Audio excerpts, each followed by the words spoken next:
I pledge allegiance to the flag of the United States of America and to the republic for which it stands, one nation, under God, indivisible, with liberty and justice for all.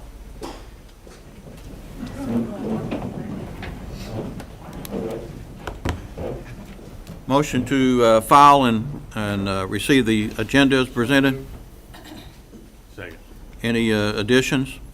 All in favor say aye. Aye. All opposed?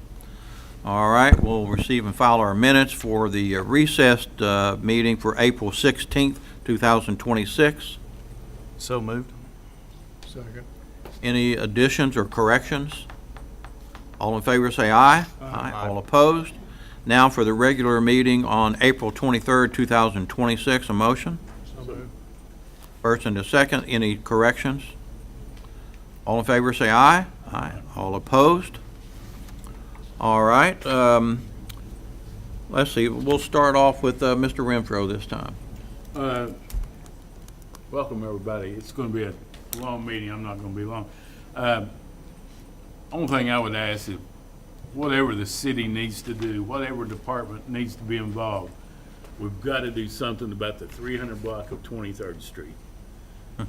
That it looks, that hotel there, they've cleaned it out, and that's an eyesore that is unbelievable. I mean, we've got a $160 million addition to a hospital 2 blocks away, and we've got that what people see before they get to the hospital. Whatever we can do to take care of that, we need to do. Yeah, I believe Mr. Wheeler is on that. All right, let's see, DJ. I just want to welcome everybody tonight. It looks like we have a full house for this evening meeting. It's wonderful to see the Southern Hills Gardening Club here tonight, and thank you for your work that you've done around Central Park and around our community to make our community very aesthetically pleasing and beautiful. So thank you for that. Commissioner Martin. Welcome. You finished the park, you finished the Paramount. Great work. We appreciate everything you do. Thanks for everybody being here. It's going to be a long meeting. Thanks. Yes, and I'll try to be brief also. It is Police Week, and I do have a proclamation that the chief would like for me to read, but I'll do that just in a second. Well, we had a great lady, Faye Sansom, just retired, and I gave her a proclamation the other day on her last day. Repair Fair is coming up this weekend, also with Makers Market coming up. So we've got a big, long weekend coming up, and want everybody to participate. We had a great person that worked in Ashland for a long time. Tyson Compton just passed away. Yeah. As a matter of fact, I think he just recently retired. So we want to send out prayers to him and his family.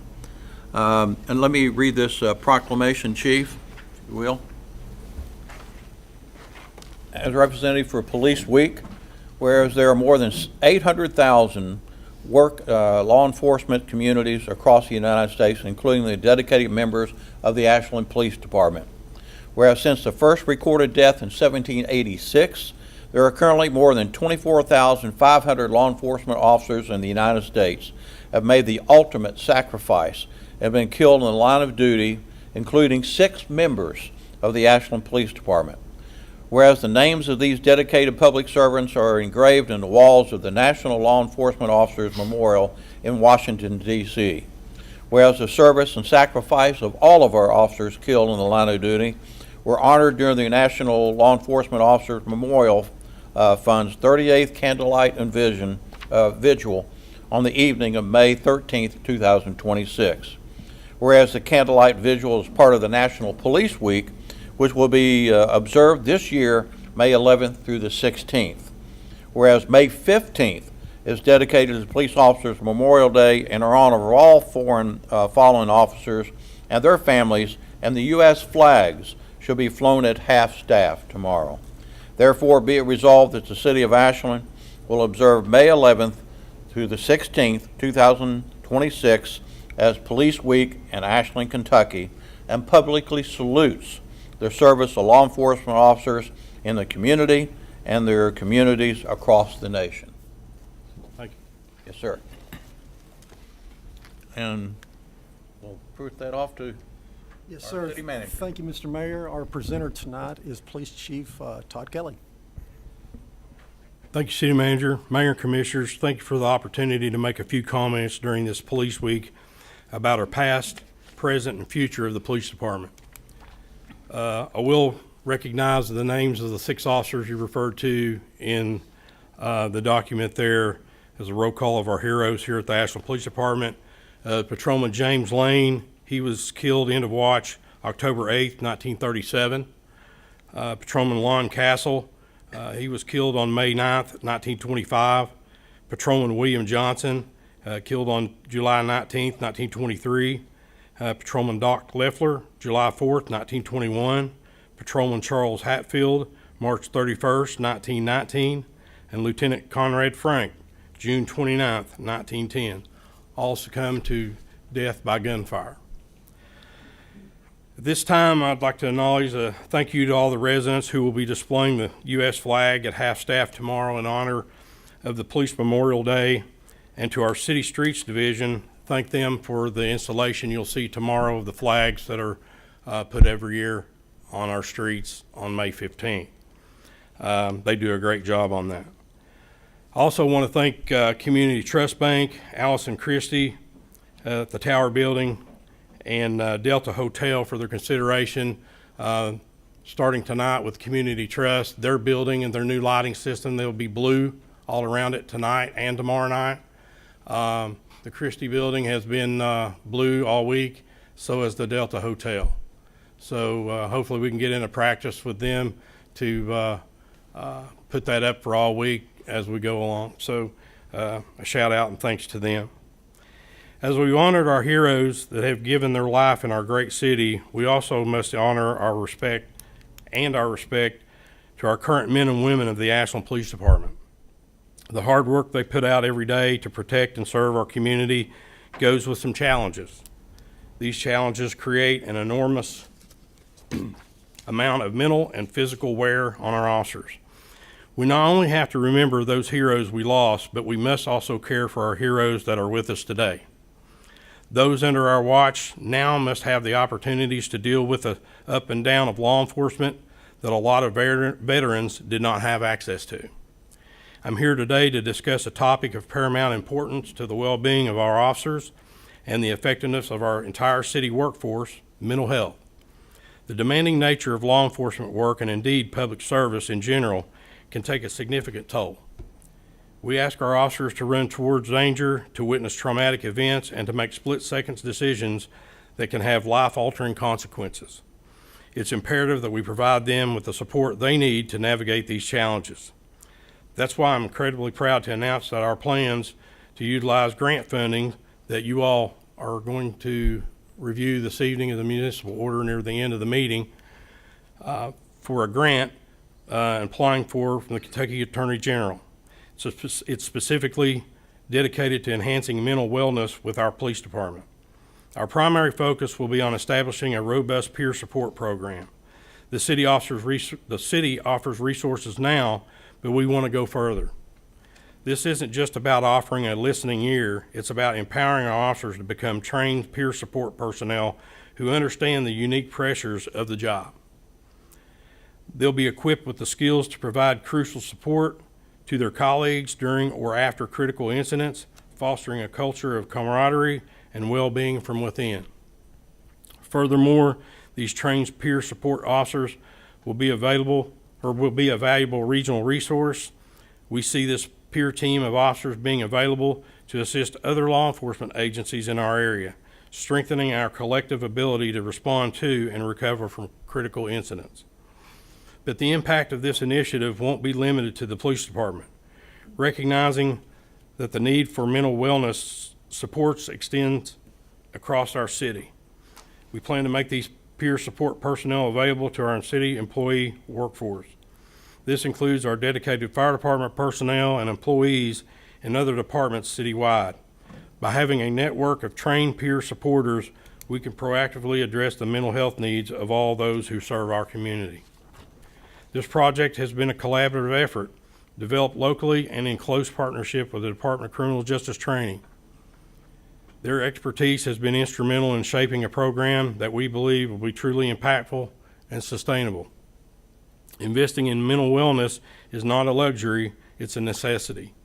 It leads to healthier employees, stronger departments, and ultimately a more resilient and effective public service for the citizens we serve.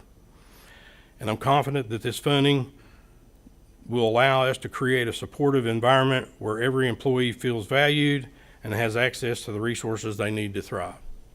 So hopefully after you review that, we can make application and get that ball rolling.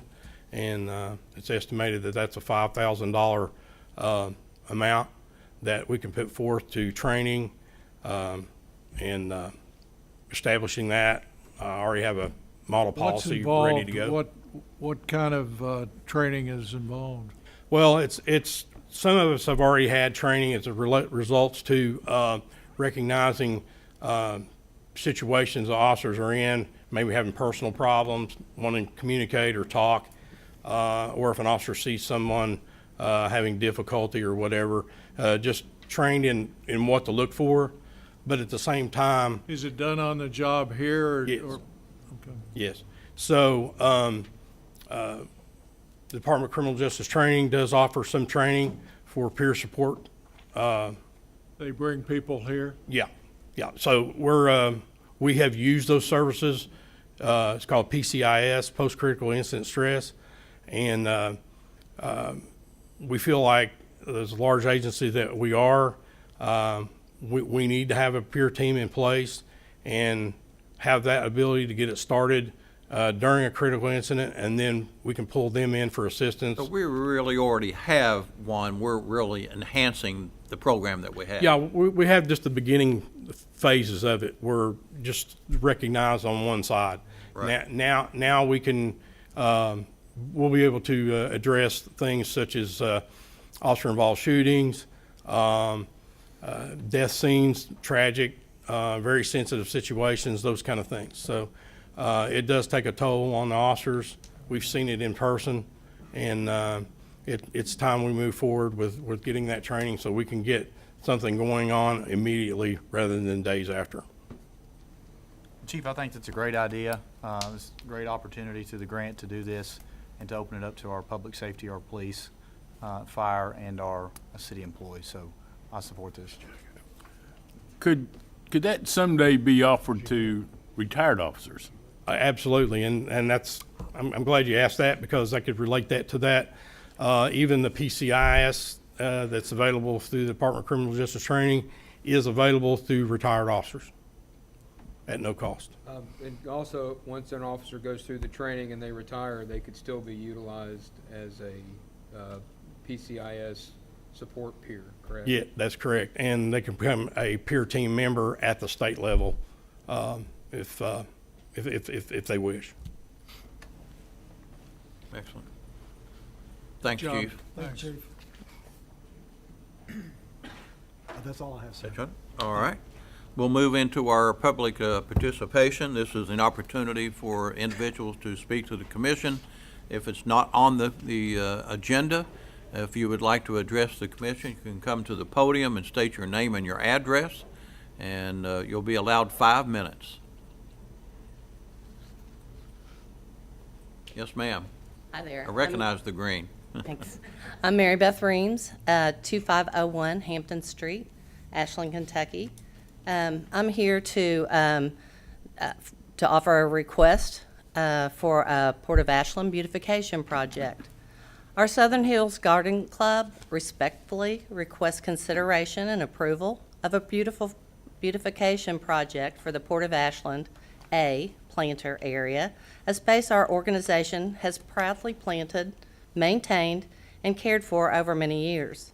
This project is designed to enhance one of Ashland's most visible gateways while creating a cleaner, more attractive, and welcoming appearance for residents and visitors alike.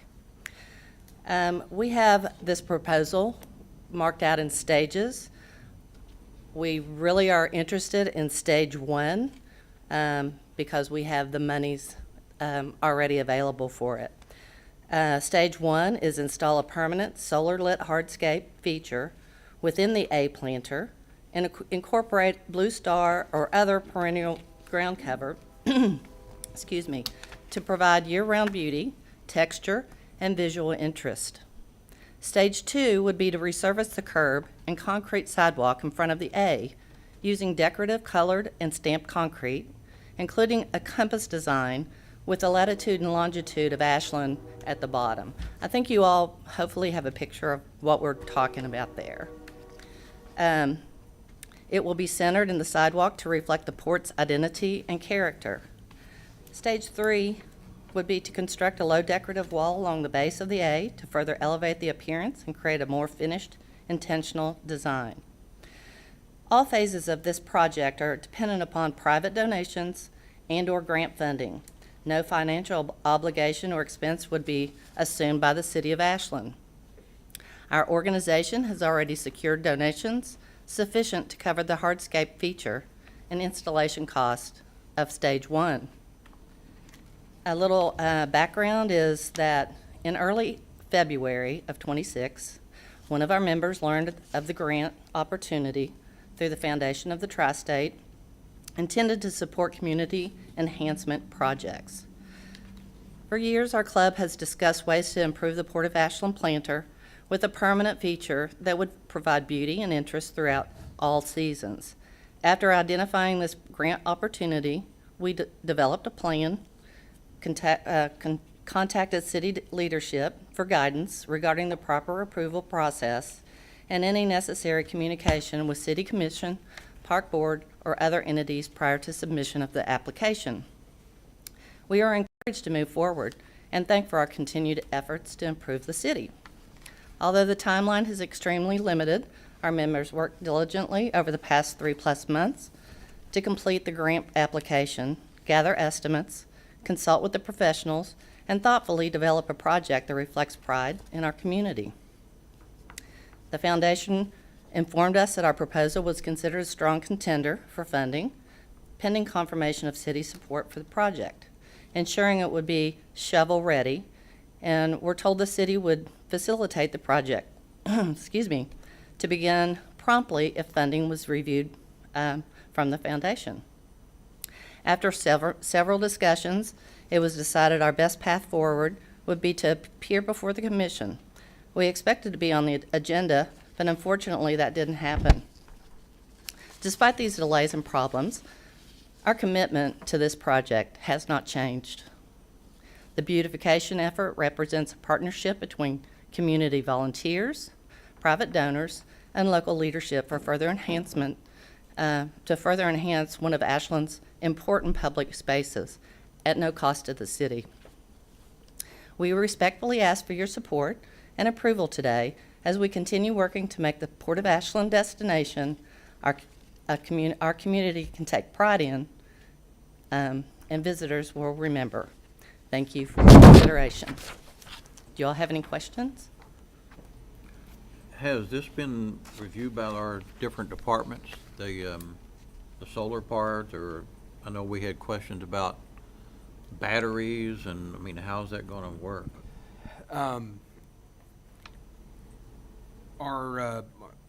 The Parks Board has taken a look at some of the renderings that had been proposed.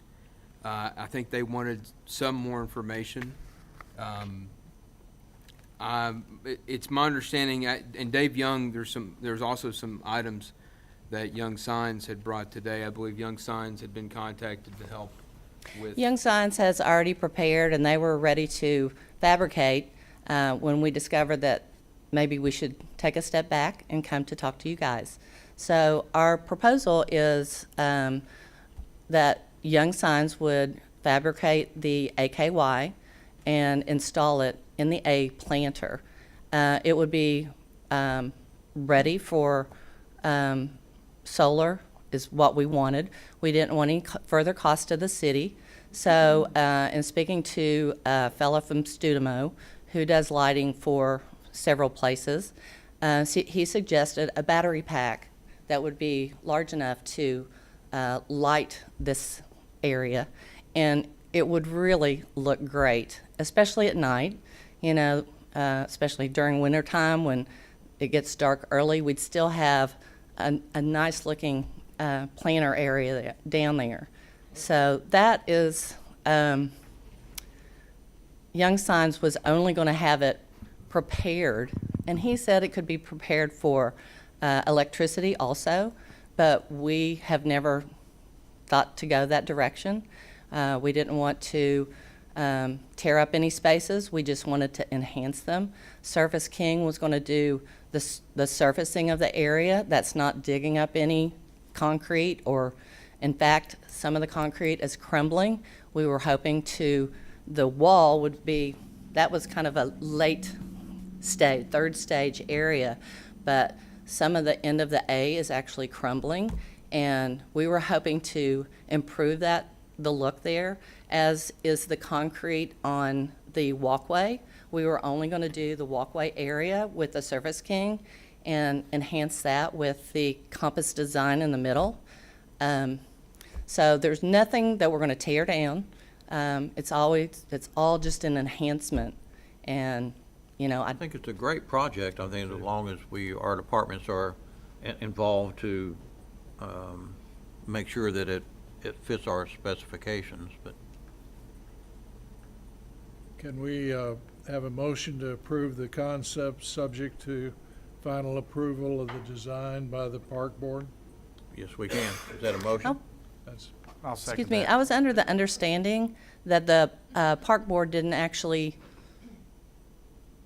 do anything but make suggestions. So in doing that, what does that exactly mean? Well, the departments, well, you want to explain your department, it's not necessarily the park board, I'm sure, but. well, what I think the park board said they wanted to see the final design Right, before right. they conceptually said that I was they were hoping that they behind it. had seen a picture of that final design, but we can get that to them, whoever. I don't think it's going to be any kind of time delay. Okay, I mean, the park board is working with you, not against you. Yeah. great. That's awesome, because our mission is leave it better, and that's what we You've done a lot want of to do. work. You put a lot of work into it, and the city appreciates everything that you're doing. Thank you so The much. And, urgency we is want to the- support the work. The 250th celebration of America, and that's our urgency in getting Yeah, this. I don't know that it'll get there, but, you know, Don't we'll see. plan. Okay. Well, we were told that it would take 3 weeks. In talking to Brian, I worked closely with Brian. Brian Young? Yes, and Dan, and I won't even try to say his last name, but I've worked closely with them. And actually, they had told us, and we were ready to hand over the check just hours before we discovered we needed to do this one last step.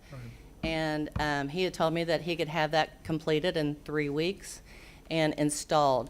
We were not planning to have the lighting done. You know, it's light ready, but we were not going to do anything. We just wanted the design in there, and so that we could get the plantings in while planting season. You know, if we wait long, our plants won't The only survive. thing I regret is there won't have all those flowers that have been so Well, we will beautiful have, down on. we plan to have some flowers, yes. We do have plan, we haven't completely come up with that design yet because we were waiting on the AKY to make our final design for the flowers. Sean, how soon can we get this design to the park board?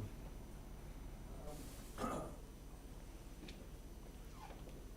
I don't have the latest rendition, which I thought I did, then I can get it to the park board tomorrow even, but again, the response by 72 hours, 3 business days, and I get it right back. Good, but It has hopefully halo lighting around. it'll have the halo lighting, so it'll show up nicely at night or after dark. Okay, thank you. Thank you. Thank you so much. All right, so we have a motion on the floor. We have a second. Any discussion? I just encourage the park board to have a special meeting, get it in as soon as they can. That would be awesome.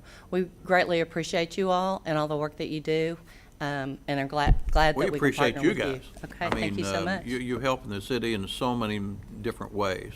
Well, we've been around for a long time, and there's been a lot of us. And I understand you're also, we kind of go along with that. Well, let's do this first. We have a motion on the floor, so all in favor say aye. Aye. All opposed? Let me move to the Blue Star Memorial. A lot of people have misconception about this that, and I passed this around a couple of months ago, this is going to be installed in the 1600 block of Carter Avenue in the right-of-way, our right-of-way, beside the, matter of fact, I think I printed that out, beside the parking garage. And the only thing that the city would do would be actually to install it into the ground. Matter of fact, I talked to Mr. Murray, and that would be no problem to do that for Flag Day, which we would unveil this beautiful, matter of fact, it's already done. It's done in here, and we can thank Susan and Kathy for heading up that committee and working diligently to get that done. Yeah. We're going to have speaker, it's going to be a great reception, or I believe. dedication. We're going to have bagpipe speakers, you know, music, or a singer. We've got people coming from around our state, garden club are going to be here, our state representatives. We were hoping to have, I think we're going to have you maybe say some words too. Sure. So it's going to be a really, really nice dedication. So I would Hope to entertain see a you all there. motion that we install the Blue Star Memorial in the 1600 block of Carter Avenue. So moved. Second. Any discussion? All in favor, say aye. Aye. All opposed? Thank you all. Thank you so much. We really appreciate you all. All right, thank you, guys. And I'm sorry to hold you up, and I apologize, I had a second to look at it. This is the rendition that the park board did take a look at and did say, hey, okay, we need to see if the commission approves the concept or not. So they actually met and said, hey, okay. Oh, here's the okay. concepts, and so they were looking for input. We're ready to move. Yep. Great, thank you. All right, anyone else would like to address the commission?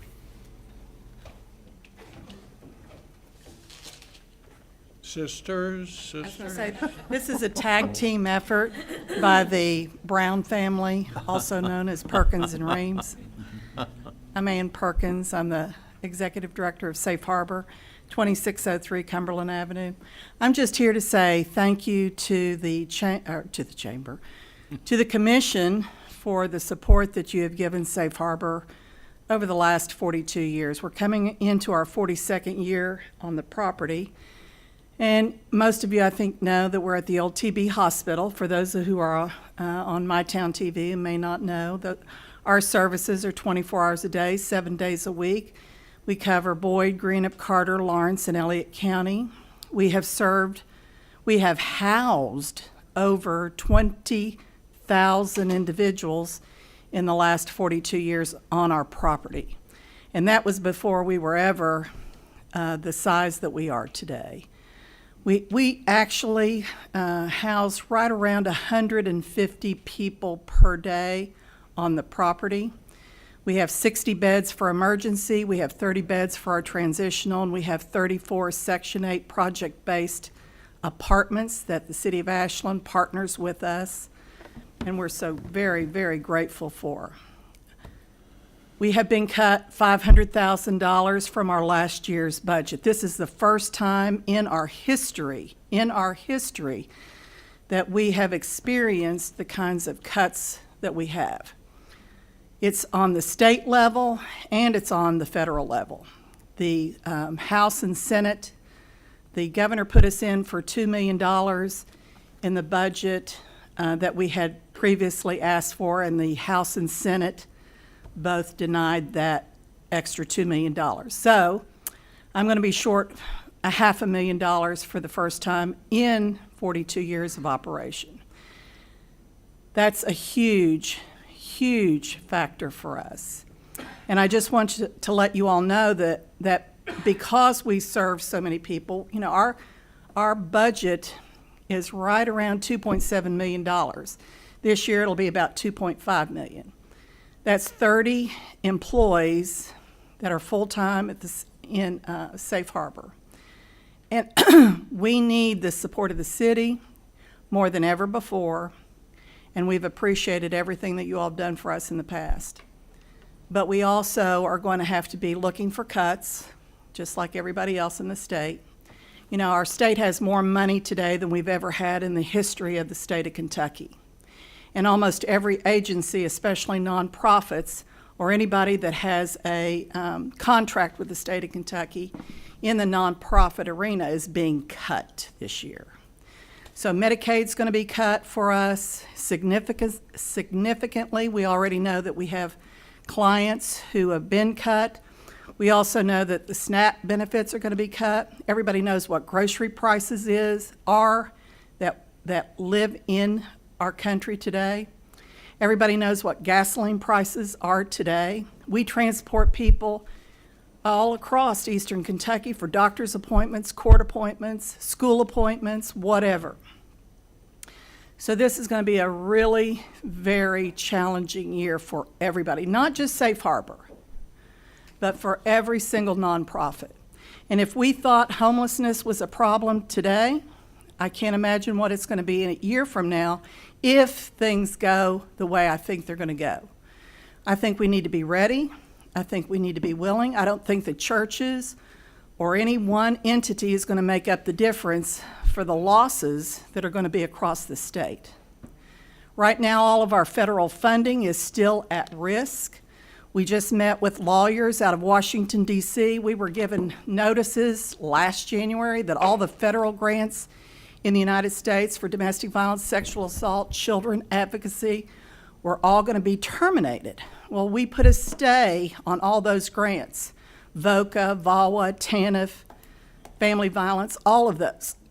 HUD, there is all a stay right this minute. Well, if those stays do not hold up, everybody in the United States will be affected, because all of those monies go across the entire country. So I'm telling everybody today to be prepared, to think ahead to how we're going to combat and manage ourselves as we move forward. With all those families, and most of them, you all know this, are working poor. That means they all go to work every day, but they do not make basically above the poverty level in their jobs to maintain their families and their households. So we've got to be thinking of that, I think, as a city. We have to be thinking about that as a community and be prepared for those families. The last 3 employees at King's Daughters Hospital that were recognized for outstanding service were former Safe Harbor victims. The last 3 outstanding employees that they recognized. So, we serve all people, whether they're rich or poor, black or white or whatever, but we also serve the most at risk. And those are the families who need us the most, are the ones who are most at risk. I can't thank the city enough for all that you do. I appreciate it very much. And I just want you all to keep us in mind and keep us in prayer because, and I'm having an asthma attack today because the pollen's killing me, but I want us to be prepared to address these issues as they come up. And I want to thank you all. We Thank you. appreciate Thank you. everything you do, and we would be a far worse place if you weren't in our community. Well, I will say this on a very sad last note. The last 3 women that were found dead at the flood wall in Grayson and up in Floyd County were all former Safe Harbor women. So, domestic violence leads the nation in how women are murdered and killed. Homelessness, 80% of all women who are homeless are domestic violence victims, and women and children are the leading reason for increasing homelessness in the United States. So let's do something about it, and let's make a plan to end homelessness and domestic violence. And the only way we can do it is all of us together. Thank you all. Thank you, Ann. Thank you, Ms. Thank Perkins. you. Anyone other like to address the commission? So, Mike Maynard with Hillcrest Bruce Mission, 1819 Eloise Street. And I didn't intend to kind of tail off of That's a Ann. hard act to follow. It is, well, it's a perfect lead-in to what I'm going to talk about. And so a lot of the things that she talked about, we have different types of vulnerable populations. And so, I sit on the homeless committee, with the mayor that's here. And so For folks that are unsheltered homeless, we have Welcome House, an organization that helps folks with second chance vouchers get into HUD-type housing and provide some case management. But one thing we've been missing for quite a while has been that active case management for those folks. And so we had that somewhat with Shelter of Hope when they were here, and that capability's been missing for quite a while. And so House of Grace has been working through their outreach to develop a Dream Center type project, and they have those in Charlotte, out in California. And so it's kind of been Gerardo's dream to bring that kind of capability. They gave a presentation to us during one of our work sessions. Right.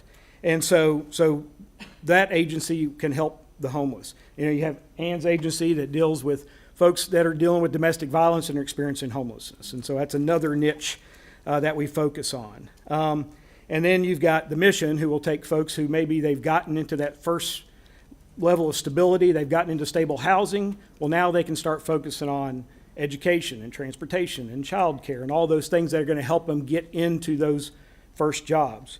We have the Lovewell Center that's on 29th Street that works with folks that are on fixed incomes and just don't make enough. And so they help with clothing and food. So they help that demographic. And then we have CARES that once people get housed and maybe they struggle with meeting full rent or full utilities, CARES can help with those two things to help prevent homelessness. And so as Ann mentioned, what we've been missing for a long time is once we get people into initial jobs, as with most of us who started jobs, you just struggle paycheck to paycheck until you get further education or skills or been in your job longer to get increased pay. And so that's really been what we've been missing is how do we help those folks who are working? And so United Way nationally and more focused as a state and here locally now, they've developed a program that is focused on working with folks who have jobs but are just struggling paycheck to paycheck. And so right now they've got about 20 different organizations from finance and wealth and health and education and training from the whole community. That's the ALICE program, right? Yes, that is the ALICE program. And it is focused on helping people with education and training to help get them to the point where they're not struggling paycheck to paycheck. And so it's a proud moment within the community to see that from unsheltered homeless to folks dealing with fixed incomes to domestic violence to people who are trying and gotten those first jobs, we have organizations now in our community that can help people at every stage of where they're at. And so it's just exciting to see the community come together and to put this last piece in place with United Way to help those folks that have went through all these other agencies to get help and do the work, and now we're going to be able to help them. So just for your information, and just really proud of the whole community that's come together to Well, help what with this. you have said and what Ms. Perkins has said, it takes all of the community, and that's why with the homeless committee is kind of bringing all those people together. So we do know what each other is doing and work together to try to help. And I think the programs that everyone does has its own valid, use. But bringing them all together really kind of makes it home on. Yep, thanks. Thank you. Thanks, Mike. Thanks, Mike. Any others? Yes, sir. Hello. My name is Jeffrey Lester. I live at 4605 Royal Court, Ashland, Kentucky. I think the work that these ladies have done is amazing. They've done a really good job. I've seen all of it, and it looks fabulous. I was sitting here. I came here to complain about some damage to my property, and I sat here and I started looking at this paper here, and there's millions of dollars for this and 800 for that and 12,000 for this and so on and so forth. And you guys destroyed my driveway and you destroyed my concrete, and I've been told that there's nothing that the city will do about it. I have the person from the road department. I record all my phone calls, and it's not because I'm trying to catch anybody up in anything like some people have insinuated. I do it because I have TBI, and if I don't record them, I may not remember what was said. So I record all my phone calls, especially if they're important. And I've been met with roadblock after roadblock. Every time I try to talk to somebody, I get sent somewhere else. Every time I talk to that person, they send me somewhere else. I've been on the phone for probably about 2 hours today between AEP, between 811, between water, between sewer, and between the road department, trying to figure out why people are coming on my property and painting lines and putting flags in my yard, when I am the only one in the neighborhood that has had that done to them. And this was just a day after Mr. Wheeler told me that he was not going to fix my road. I'm not happy. Well, first of all, how did the city destroy your driveway? They run a plow over it. You what? They ran a snow plow over it. In your driveway? Yes, sir. Well, we'll have to investigate that. You're hitting them with us. We don't have any background information. I've spoken with Mr. Lester a couple times since, I believe, Tuesday. Mm-hmm. When I spoke to him, I hadn't seen any claims file or information or anything like that. But since Tuesday, I've looked at the claims file. There was a claim, a damage loss report, and a claim made to Kentucky League of Cities. Public Works was contacted. Director Murray reviewed his department. I believe, has been out to your house and reviewed something with you at some point. No, nobody's come to my home. No one's come to your house? Nobody has come to my home and looked at anything. Okay, I apologize. I thought you said they had. I did drive by, I believe yesterday morning, Wednesday morning early. You said very clearly you didn't want anybody to come on your property, so I didn't come on your property. Mhm. Stood at the roadway, reviewed map photos from Google and whatever other sources that were provided to me from December.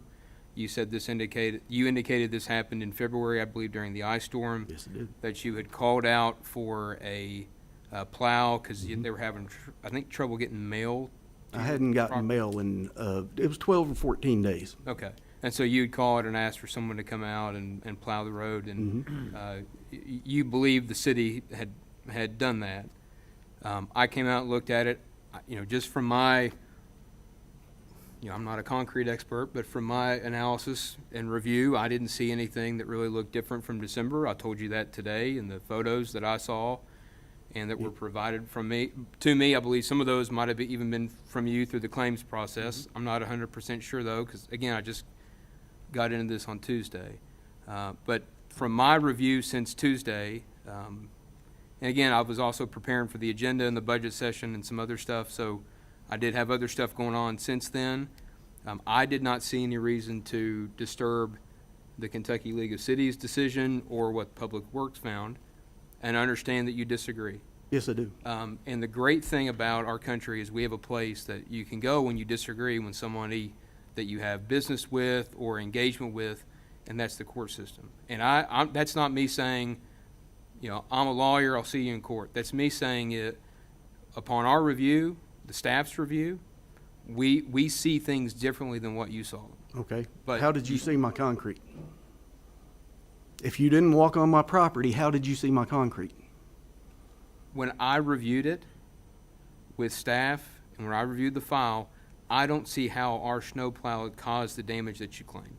I'm not, and also the way you described the plow to me, I couldn't match that up with one of our plows. That doesn't make any sense to me. Sir, I can't tell you what a snowplow looks like from 6-8 months ago. All I know is it was a snowplow. I understand. And I'm sorry that when I looked at the set of facts that I was provided, I see them differently from you. But the only place that I know to take you is either to this commission which is, I assume why you're here today, because I told you could come and address the commission if you didn't like what staff had told you. And that if you didn't agree with them, or if you didn't agree with me, or if you didn't agree with anything that our insurance company told you, you could file a lawsuit. And that's where the facts could be determined. There's an issue of fact here. The city sees it one way, the staff sees it one way, you happen to see it different, and I don't know how to resolve that for you. I understand that you're a taxpayer, but so are other folks. And So a man who spends his own money to beautify his home and his property to take care of it, to make his neighborhood look nice and to make his community look nice, and somebody comes and tears it up, there's no recourse. Because you think I'm on a fixed income, buddy. I can't afford a lawyer. I'm physically disabled from the military. I make about $50,000 a year. And you expect me to go out and pay for a lawyer after I just spent a ton of money getting that stuff done? It's not right. What you guys are doing is not right. If it was your property, your property, your property, yours or yours, I guarantee it would be fixed. And Mr. Wheeler, I promise you, if it was yours, it wouldn't have probably even happened. You guys need to fix this. I will move out of this city. This is a hill I'm willing to die on. I spent almost 20 years in the military. I spent 15 years working at the VA. All I've done my entire adult life is try to help people and do the right thing. And what are we told when we are young and we are growing up? Tell the truth, do the right thing. Everything will work out fine. Mr. Lester, thanks for meeting me earlier before the meeting and having a conversation with me about this issue. This is the first that this commission and the mayor have heard about this issue. We're going to encourage staff to continue to look at this issue, take a second look, whatever resources they may need to do that, because if this is a city issue, we want to get it resolved on our end. I can send somebody over and I'll show them exactly where the snowplow dug into the blacktop So you'll allow them to come on your property? if I'm there. All they got to do is call. Tell me when you'll be there. And I'll make sure I'm there unless I'm at a doctor's appointment. Okay. I encourage the city manager to get with department heads and staff and to take a second look at this and see if this is something that we feel that was done by the city, and if it was, how we can remedy. And if I could make one more statement. This is part of that review process. I mean, Okay. you've come, you've Yes, sir. spoken your piece. We'll look at it. Yes, sir. And if I can make one more comment before I leave. Whoever runs the road department, when I talked to him on the phone, said that they were putting a sign up so nobody would come back down there on my property. Now, how did they come back down there if they've never been down there before? He said it twice on the phone. I have it recorded. We're not The here man to told debate me all that. twice. But thank you for We coming. got you. Thank you. And that's it, huh? All right, anyone else like to address the commission? Here's my 5 minutes. Here- I'm not allowed 5 minutes? No, you're not. At a cost of $1,353.54 for the Department of Engineering. So move. Second. Discussion? All in favor, say aye. Aye. All opposed? Item B, Second reading and final adoption of an ordinance entitled, An Ordinance of the City of Ashland, Kentucky authorizing and approving change order number 1 between the City of Ashland, Kentucky and Southern Ohio Trenching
second reading, we'll start on that. Everybody's excited. Absolutely.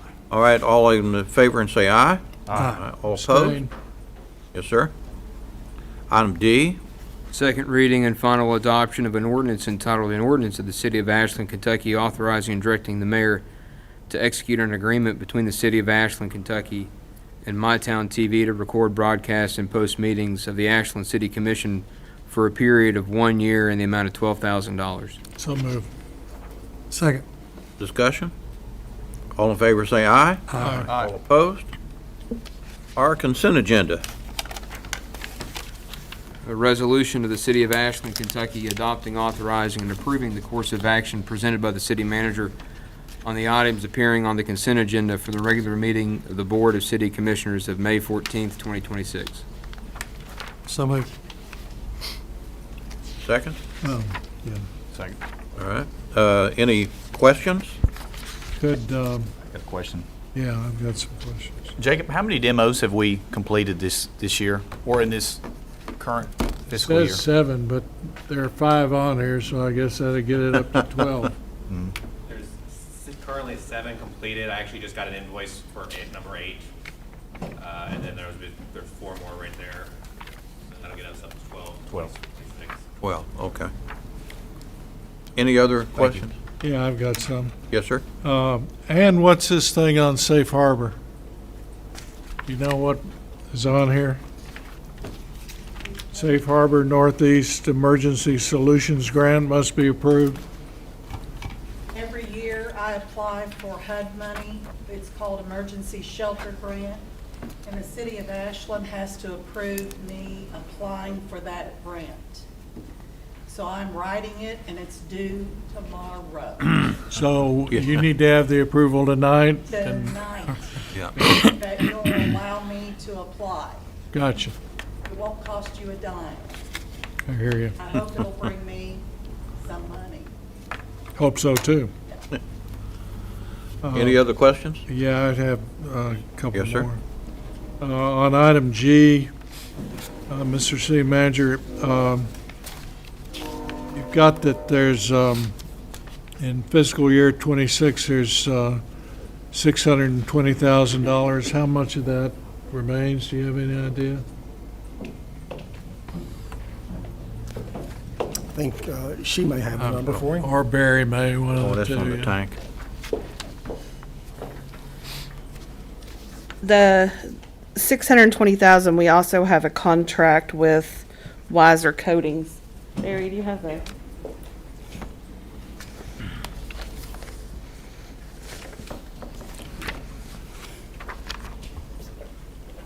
Oh, this is where, yeah, they got to the bottom of it.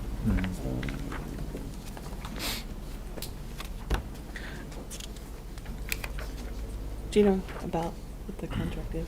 I want to say the contract is 500 and some odd $1,000. I don't know the exact, but we can definitely. So we get got into it. 100 and some thousand left, is that what you're saying? Yes. So this was actually a PO that we carried out instead of, He's taken the contract minus this PO and what we have left with the budgeted amount. oh, okay. He is I'm sorry. correct. I'm sorry. You're correct. So 100,000? Yeah. Gotcha. Yeah, this was the one where they started working on it and discovered, Yes, and it would have took them, it would have been an additional $100,000 cost Yeah, if they so- demobilized and come back. you gotta let them come back, let them do it now. We you know. used our small purchasing to do Okay. that. And you might not be able to answer this one. On item J, it's water line budget. The 26 budget was $1 million. Do we know how much we've got left in that No, I do not. That's usually something. ballpark? Yeah.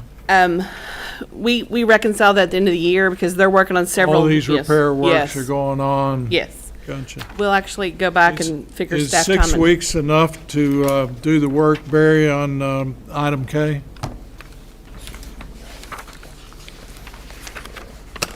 The Street paving, paving. the carryover from last year and Okay. this year's, Street caving or street. paving. $884,000. This actually goes into 2 fiscal years. He will spend all his budget. Well, it says it's going to be finished by June 30th, 2026. Yes. That's what, I'm just asking, is this going to be done within 6 weeks? So the original contract amount that we have for this current fiscal year is $937,000, and we will have that all complete by June 30th. for the start of next fiscal year. Yes, sir. I know crews have been working really hard, milling and repaving streets around the community, and I've received several phone calls from neighbors on those streets, and they've been really appreciative of this, so we appreciate your work. And Barry's already working on the bid packet to get it out for next year as soon as we can due to the oil prices. Yeah, I understand that. Good job. All right, any others? All right, we have a first and a second. All in favor, say aye. Aye. All opposed? All right, we'll move into our old business. Items. Item A. New business. First reading and approval of an ordinance entitled, an ordinance of the City of Ashland, Kentucky authorizing and directing the mayor to execute a contract with Lights Enterprises, Inc. for the purchase of all labor, materials, equipment, and services for the demolition and removal of all debris at 201 47th Street in the amount of $3,000 for the Department of Community and Economic Development to be paid from the general fund. So moved. Second. Discussion? All in favor, say aye. Aye. All opposed? Item B. First reading and approval of an ordinance entitled, an ordinance of the City of Ashland, Kentucky authorizing and directing the mayor to execute a contract with Lights Enterprises, Inc. for the purchase of all labor, materials, equipment, and services for the demolition and removal of all debris at 508 44th Street in the amount of $12,000 for the Department of Community Economic Development to be paid from the general fund. So moved. Second. Discussion? All in favor, say aye. Aye. All opposed? Item C. First reading and approval of an ordinance entitled, an ordinance of the City of Ashland, Kentucky authorizing and directing the mayor to execute a contract with Tri-State Construction for the purchase of all labor, materials, equipment, and services for the demolition and removal of all debris of 1077 29th Street in the amount of $6,200 for the Department of Community and Economic Development to be paid from the general fund. So moved. Second. Discussion? All in favor, say aye. Aye. All opposed? Item D. First reading and approval of an ordinance entitled, an ordinance of the City of Ashland, Kentucky authorizing and directing the mayor to execute a contract with Tri-State Construction for the purchase of all labor, materials, equipment, and services for the demolition and removal of all debris at 5337 Valley View Drive in the amount of $6,600 for the Department of Community and Economic Development to be paid from the general fund. So moved. Second. Second. Discussion?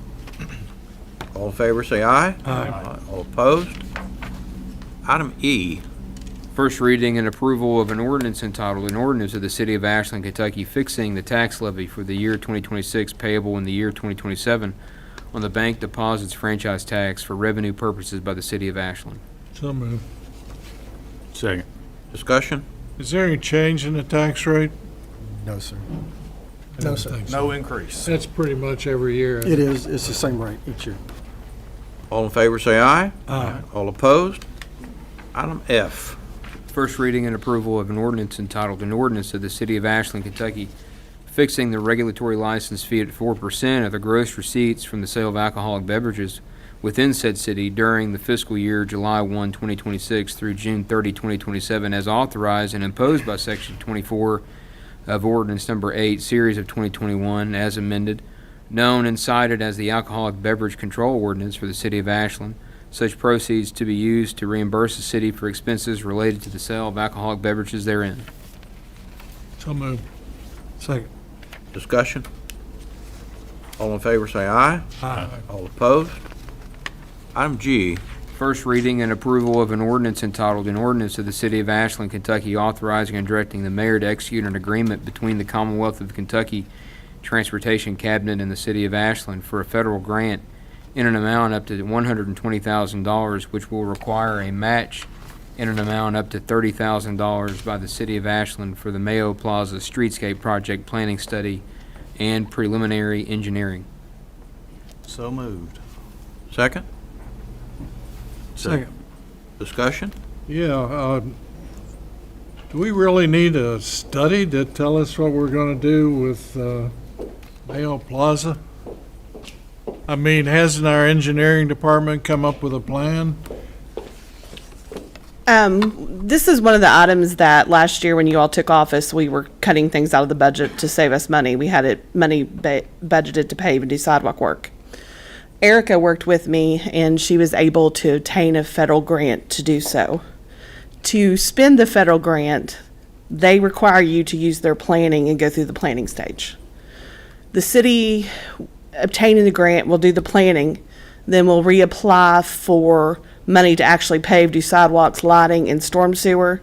And we're about $300,000 to the good due to her grant application, with us just doing it ourselves.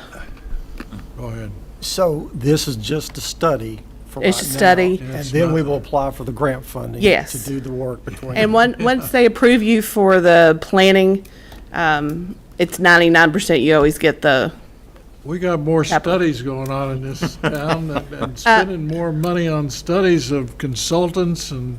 for federal transportation, they require it. I agree with you. I get it. I agree with you. This I know. isn't criticism of you. It's just, I mean, my God, is there no end to hiring consultants to tell us what we need to do? Yeah, we could scratch it, I guess. I mean, That's just me. Well, then you won't get the grant either. We will not get the grant, and then we'd have to pay for it with our paving funds, Yeah. sidewalk funds. I'm not. But it- I've aesthetically- said my piece. Aesthetically, I think it'll look so much better in that area also. My concern is the lighting and the wheelchair ADA accessibility of the sidewalks through there. You Yeah. really can't. The I- sidewalks are not Oh, the accessible thing, now. it's a mess. It's a mess. It's a Yeah. mess. There's no doubt. I mean, they've cut all the trees down. And it's an eyesore. And the sidewalk Lantern is things. crumbled. Where there was floral stuff, it's all gone. I mean, it's a mess. I concur in, did the study, didn't we? yeah. And with the I study, didn't we will charge have you public hearings for $120,000. everybody to, come in and give their input. All right. We have a first and a Thank you, second. Michelle. All in favor, say aye. Aye. All opposed? Item H. First reading and approval of an ordinance entitled, an ordinance of the City of Ashland, Kentucky adopting by reference updated procurement regulations for the City of Ashland, Kentucky, July 2026, and repealing ordinance number 8, series of 2026. So moved. Second. Discussion? All in favor, say aye. Aye. All opposed? Item I. First reading and approval of an ordinance entitled, an ordinance of the City of Ashland, Kentucky, authorizing and directing the mayor to submit program year 2026 annual action plan for a community development block grant to the U.S. Department of Housing and Urban Development, and upon acceptance of said application from HUD, to execute on behalf of the city an agreement with the U.S. Department of Housing and Urban Development to enable the city to undertake these activities and/or any and all documents associated with said grant submittal. So moved. second. Second. All in favor, say aye. Aye. All opposed? Item J. First reading and approval of an ordinance entitled, an ordinance of the City of Ashland, Kentucky, approving a renewal with Anthem Blue Cross Blue Shield Insurance Company for administrative fees to administer the city's health insurance coverage, vision insurance, and stop-loss coverage for a plan year July 1, 2026 through June 30, 2027. So moved. Second. Second. Second. Discussion? Yeah, on the aggregate stop loss. I'm not a mathematician and didn't go through core math, but $12.90, I guess, a month for 277 employees is $42,895. How can $12.52 for an employee, 277 of them, 12 months be more? $46,616. I'm confused on that. So was the person that made the calculation.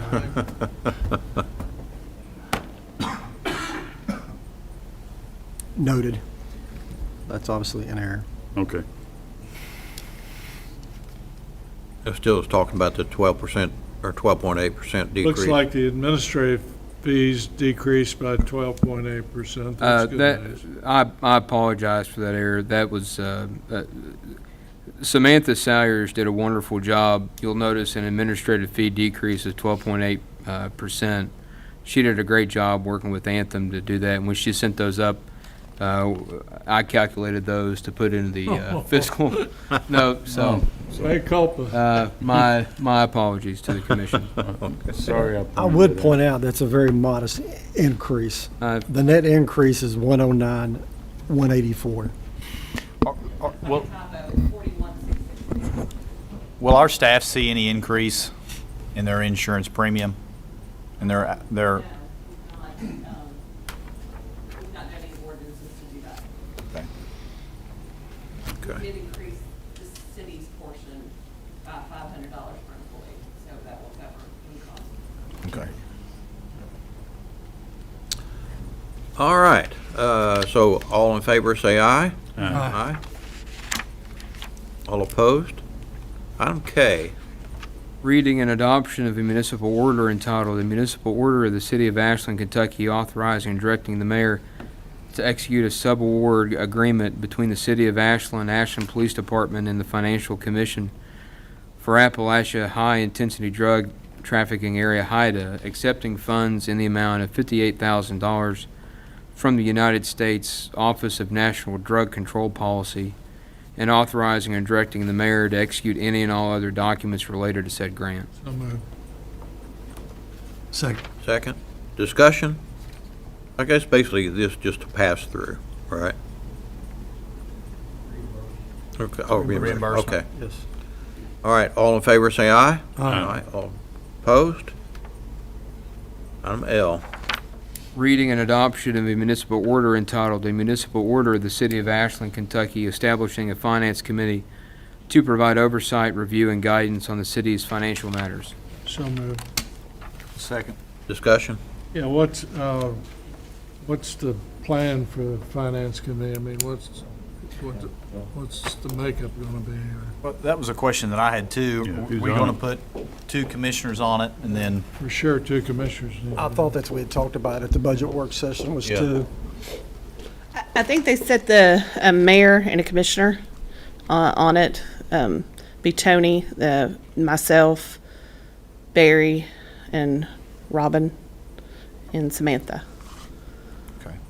Now, for instance, let's say we have a major purchase of $1 million or something that's going to come forth to the commission. Would that purchase, the initiation of that purchase, would that go to the finance committee first? The finance committee then review, and then would they make a recommendation to the board of commission? I think a purchase of that size would be planned well ahead, and you all would deal with it during the budget process as a I'm whole just- I'm body. just- For an example. Yes. Of a purchase. Yes. Would go to them, and then it would be. You would have updates recommendation. of the capital purchases during this meeting. Probably don't have it really flushed out in terms of the total use of it, do you, at this point? I No, mean, we It's will- a conceptual. It's It is. conceptual. It We is. will learn and better it as we go along. Like the capital Flushed project out. Yes. deal? Yes. Okay. You know, This will all wrap into one. yeah. Yes. Instead of multiple Could be meetings. used lots of ways. Yes, Yes. absolutely. Okay. All right, Good all idea. in favor, say aye. Aye. All opposed? Item M. Reading and adoption of municipal order entitled, "A Municipal Order of the City of Ashland, Kentucky authorizing and directing the mayor to execute an application for the Kentucky Fire Commission Training Facility Grant in the amount of $19,953.57 for a search and rescue training prop for the Ashland Fire Department." So moved. Second. Discussion? I guess will we be able to train others with this now too?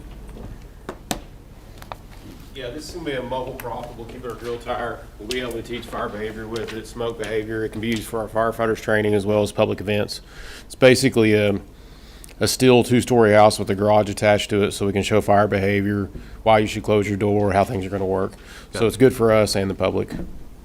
Excellent. It's a very small house. Yeah, very small house. Yeah, it's like a dollhouse. Yeah.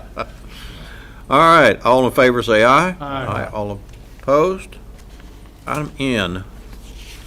Reading and adoption of municipal order entitled, "A Municipal Order of the City of Ashland, Kentucky authorizing and directing the mayor to execute and submit a grant application through the Kentucky Office of the Attorney General for a funding in maximum amount of $5,000 on behalf of the Ashland Police Department for a peer support program for law enforcement, and if awarded, authorizing acceptance of the grant and further authorizing and directing the mayor and/or chief of police to execute any and all other documents regarding said grant. So moved. Second. Discussion? All in favor, say aye. Aye. All opposed? Item O, Reading and adoption of a municipal order entitled, "A Municipal Order of the City of Ashland, Kentucky authorizing and directing the mayor to execute 3 temporary construction easements between the City of Ashland, Kentucky and Jennifer C. Jackson and Monica Cameron, Raymond H. and Susan M. Lyons, and Erica and Sarah Clark regarding the Beechwood, Forest, and Woodland Avenue Storm Sewer Project." So moved. Second. discussion? I was through there earlier today, I actually live in that area. Looks like a lot of work has already been completed. So, obviously not these, but other work has been completed in the neighborhood, so. All in favor, say aye. Aye. All opposed? All right. I did have one other, and I've talked to you all about this before. The 250 committee would like to do a mural, I think I've passed this around to you guys before, on the flood wall. And as long as there's no cost to the city, except for prepping, I think we have to actually prep the flood wall, that we could move forward on this. As long as we get all of it, grant-wise. You talking about just pressure washing it or something? Well, I think they pressure wash it and then put a coat of some sealant on there, Yes, sir, we'll work with the existing. the artist. Okay. All right, can I get a motion then to do that? I got, so moved. Second? Second. All in favor, say aye. Aye. All opposed? All right, let's, want to take a, Executive session? well, do we need any executive session? Anybody? No. All right, so let's move into our budget session. Want to take a 5 or 10 minute break, and we'll want to reconvene at the back. That's what we'll do. Change it around.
Okay, we're back in session for our work session on our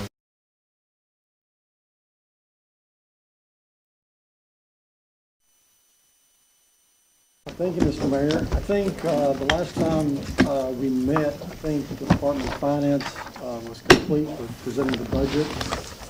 However, I think there was a few loose ends that we needed to tidy up. I think since that time, you should have got an email from Robin that lists those items.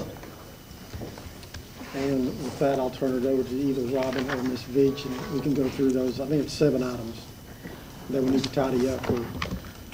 The first item that we never made a final decision on was the dues and fees. The what? Dues and fees would be Ashland in Motion and Visit AKY. We still haven't received anything formally from Ashland in Motion. So, in the activities with Visit AKY, some of those were just concepts. Our suggestion is you all keep the money in there for them, and as they have an event, they come to you all and you all approve it with their budget and what items they were doing. I know you all support downtown, and I know you all support events, so you all leave the money there, and as they come up with an event or need funding, they come to you all, and as a body, you all approve it out of that contingency amount. So that way, either Visit Ashland or Ashland in Motion, whichever is doing the event, makes the, Yes. gives the budget, and then we grant that I money. think that would be our recommendation Yes. at this point. So does Yes, that sir. mean, So let's say you feel about it. First Friday and everything is on for the summer? Well, what's the number? No, how much is in the pool? What's the number, time? Celeste wants Do to we know? have like a number to use? I had a for like question. a Everything budget? on for the summer with all the activities? Well, I think what she's saying, you know, depending on what the, Yeah, as The you budget plan your amount is- activities, or you know what you're gonna do, if you come to us with a budget, we will approve it and then release the funding to you or Ashland in I Motion. think what she wants to know is what's the fund that we're creating? How much are we putting into a fund? That was the idea, just so that I could write a budget for July 1st for my fiscal year. But if that isn't how it works, and it's just that I have to come before you and ask 'Cause- yes or no. Because the budget is going to be for actually activities and events, not to Okay. fund your daily operations. Gotcha. So any events that you have planned, and I know you all plan months out, Yes. if you would, you could meet with me and then show which ones you have planned, and we could go take them in front of the board the next meeting, Okay. and then we could go from there. Okay, so I'll go ahead and make it in our Yes. budget, and it can also be like, something that says in our budget for the board, this is privy to the. And as you all do in the future, as you all do the special events request, we'll send the special events request to the board to approve the budget for it. That way, it's funded way in advance of your actual event.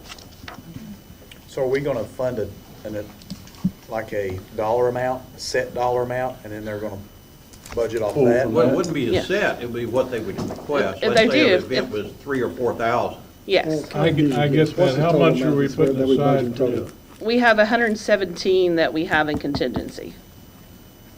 That helps a lot to be able to understand. Is that a total of something that was already budgeted? Yes. Both. What's it, Ashland Motion and, Yes, but the problem with Ashland in Motion, they've budgeted for the same thing she budgeted for when she submitted Right. the 117. right. Well, I So- think that will work. Should, I Think mean, I you've don't, done I mean, So are you doing first Fridays from here out, or how's this working? Well, as of right now, we do the one in June. Our board, we're having a reallocation of the board to get it all together, and then we'll have a meeting on June 1st that'll let us know. Ashland in Motion, we've been in contact with them on how they want to do it. Not 100% sure on what that is. We're perfectly happy with doing whatever, like, we're happy with taking it on and making. Obviously, you all don't make a dime off First Friday. No, sir. I mean, that's No, no. quite obvious. It's an expenditure. Right. Yes, it is. I mean, as far as right now is concerned, we're doing the one in June, which is gonna be the America 251, the big car show. And then past that, we have them planned. We have them either planned that we can execute, or planned and we can help somebody from Ashland in Motion come and ask for the money and execute. because they're already planned. So it's more of a, here's how this works, if that's how they feel that they would like to continue to do those without us. You typically don't do one in July because of summer motion, correct? Yeah. And to be clear, the funding that you're all setting aside is 3 times what you normally have. You normally have always set aside 35,000. Her budget that she requested for, both of them to the events, whoever they decide is going to do them, you all are contributing 3 times what you normally have contributed to downtown and events. But that's the fund there. If they don't do it, they're not Yes. going to draw it out of there, right? Yes, That's and, correct. and the best part, as accountable to the taxpayers, you all know what the money's being spent on. Because right now, We know up front. we have no idea what the money's been spent on. She's never asked for money before, but with Ashland in motion, we have no idea. We've no budgets, The audits. criticisms are not of Visit AK. No, that's what I said. She's never asked for money before. They're kind of at the mercy Yes. of Ashland Motion. I mean, So it shows the commission is supporting downtown events, whoever they choose to have them. And then you all know what your taxpayer money's been spent on. And you're all doing that 3 times what you've done in the past, in the pot. Who advertised for this past First Friday? We did. I encourage, moving forward, we add the city logo to that. Okay, yes. I can do that. Because I Actually, saw that had and I Amanda- thought, surprised the city logo wasn't on there. Well, Amanda did it before she left, and we don't have a third person now. Okay. So it's just she and I. So going forward, the ones that you see will be, And you both are doing a great job, by the way. well, thank you. And it's hard to do with this too. I mean, there's a lot of things tourism-wise, and we don't want community events to fall. We want to find that balance, and that momentum is so great right now in the city. Like everything's moving forward. We've got all the cool things that are happening, and we feel led to make it as good as we possibly can. So we're appreciative of any way that we can make a relationship and be able to help grow and grow events in the downtown. So we appreciate it however we can get it, that's for sure. I'll make sure that that's done next time. Appreciate that. Okay. The next item is, attached are various options for a cost of a living adjustment for city employees. That's this sheet that you've given us. Yes. Does everyone, Robin, I think it's provided with everyone.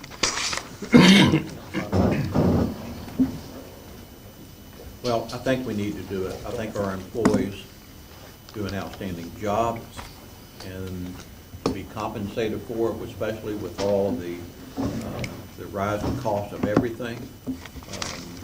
I'd like to see us do something for our employees. And this is the cost of living increase. What finance recommendation was 2%, which is below the CPI. The CPI is 2.7. And we need to take into account that our employees did not get the cost of living last year, which was 2.9. So their buying power would decrease 5.6%. So what I'm encouraged is, thank you, Robin, and the work from the finance staff for putting these numbers on paper for us. And I appreciate that it's not going to, that we're going to be able to do this without making any significant cuts in different areas across the city. We did not touch the Economic Stabilization Fund to do this. Funds. We also did it with the general fund with the garbage truck will not be delivered for 14 months. So we're putting it out.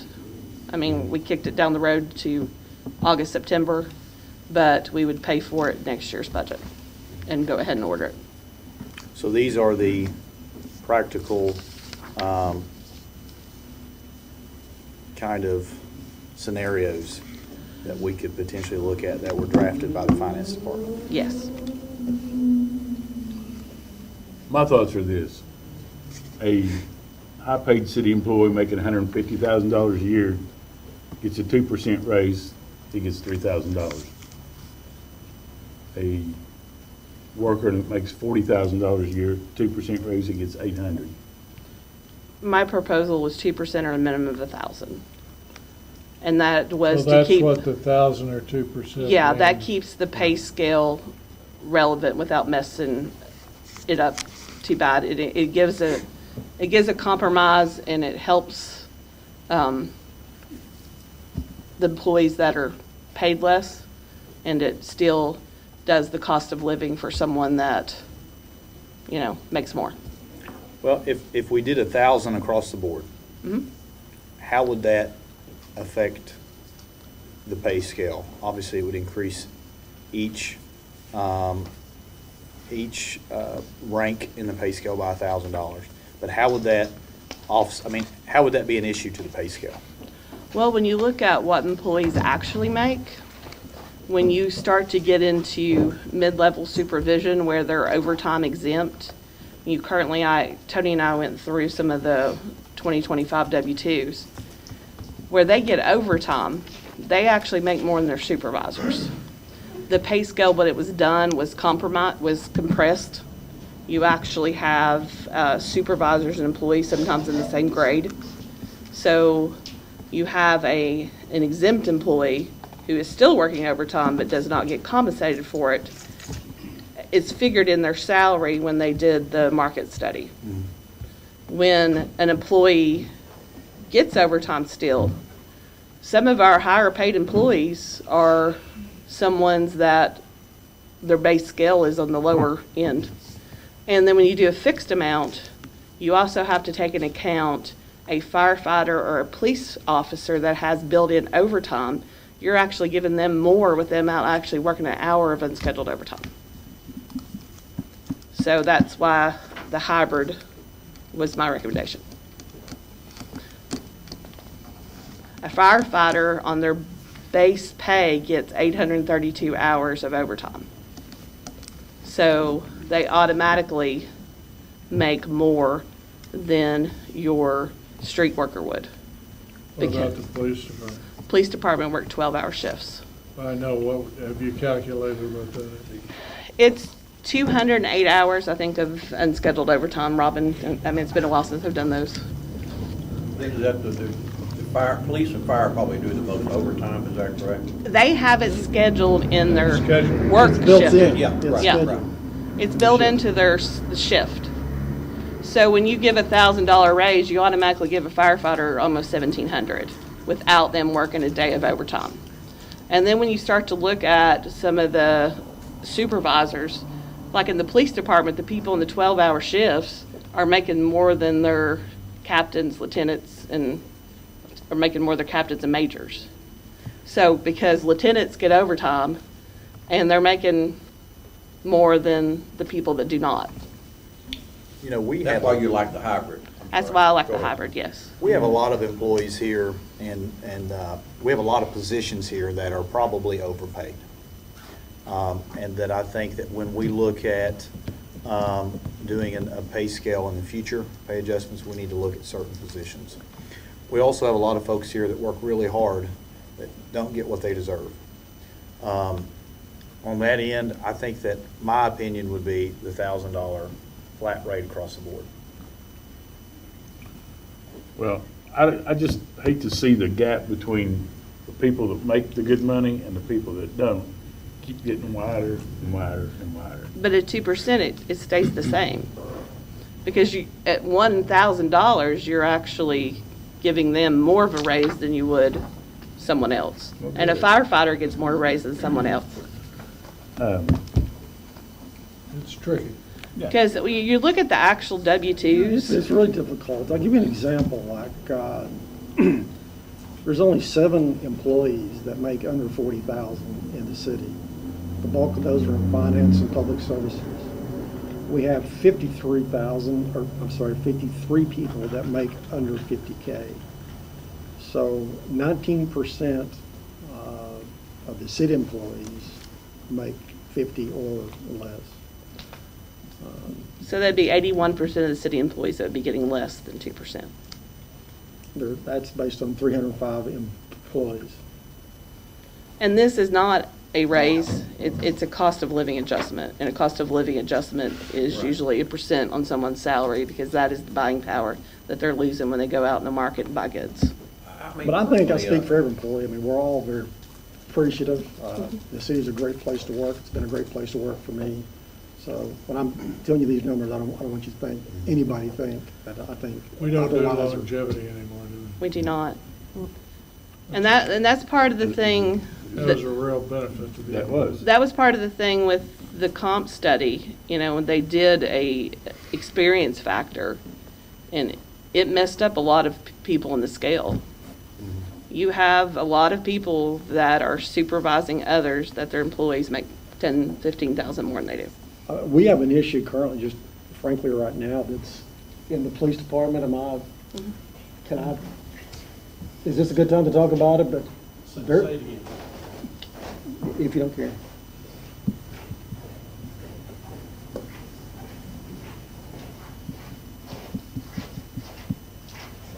I was talking about compression, salary compression, and we actually have an issues in the police department now where our employees, it's a difficult time to get them to move up because they actually lose money. Am I Yes. stating that Correct. correctly? We just felt that pressure in the last promotional process.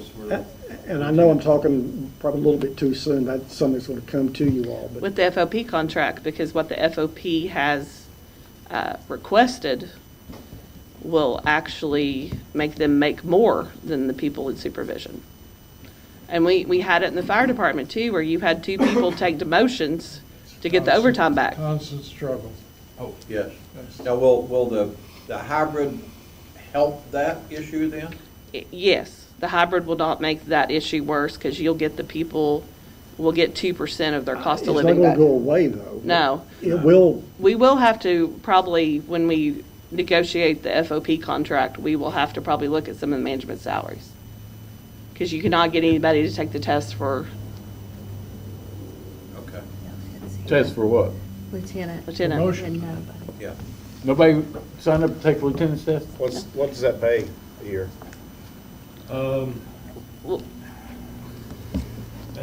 Well, and that's one of the things, when I was a sergeant, I asked that and nobody could tell me. That's why I didn't take it, because nobody could tell me what I it actually started. remember you. I Yeah, remember we that. did you not, say could that? not tell me that. Since then, there is a bottom baseline that we worked on that extensively. And here's something else that's messed it up, is the holidays. The extra holidays that we got.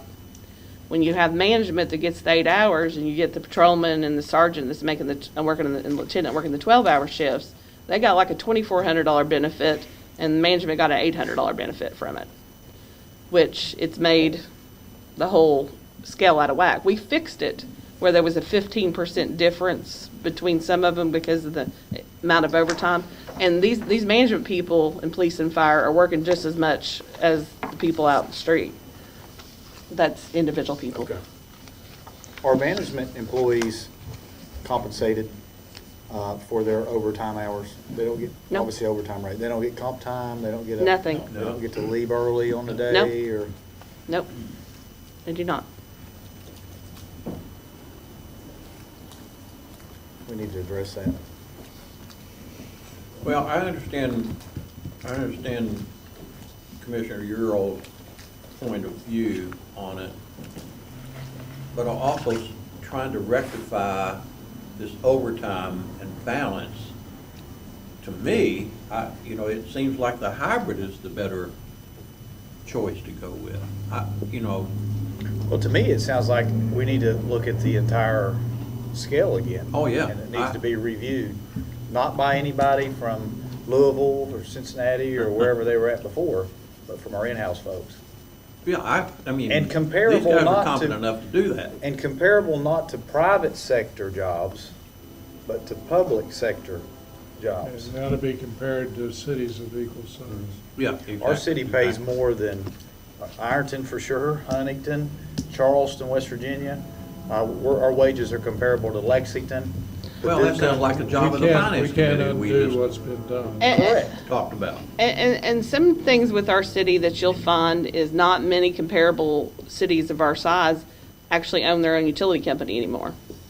And that made a little difference. So when you compare a city, you actually have to not only compare their size, you have to compare their employees, what they manage. I would propose the hybrid, but certainly respect anything that you're all willing to give, approve. The hybrid would give the 2% to 19%. 82% of the employees would get less than 19%, or 2%. Which would be the 1,000. Yes. So. What But- percentage? They'd still be making more money. The raise would be more. The raise would not be more, no. Their raise, when you're, the 2%, which is not even CPI, and, I mean, I know I'm sitting here and it benefits me, but if you all want to take me out of it, that's fine. I'm just trying to do what's best for the pay scale in the city. But only 18% of the employees, what he said, the 53 and the 7, would get 2%. Every other employee would get less than 2%. Well, all right, let's say an employee's making $100,000 a year. What kind of raise are they gonna get on your suggestion? They'd get 2,000. Okay. What would the employee getting making 40,000, what would he get? 1,000. 50,000 is 1,000. 50,000. Yeah. So the $100,000 employee gets a $2,000 raise. The $50,000 employee gets a $1,000 raise. That's what I don't agree with. Because the $100,000 employee doesn't need that raise as much as the $50,000 employee. And I understand cost But- of living, obviously, cost of living. for Cost of everybody living, yes. Has increased it, but buying power for someone who makes $100,000 a year is a hell of a lot more than somebody making $50,000 a year. But when these jobs and these people went to market with these jobs, they took into account education, whether they got paid overtime, if they're required certifications to them. And when you get to the point, if you continue to do this with that, the market will not longer be valid for your water plant operators, your policemen, your firemen, because this study, when you placed them in these salary grades, I know some of them may be wrong, but when you placed them in these salary grades, the study put the water plant operator at what market makes. If you give someone at a lesser grade than that, and they get less than the 2% of the market, you do that for 2 or 3 years, their American Water and people are going to be paying more of a salary than the city. We paid a lot of money for that study. It's the longevity pay.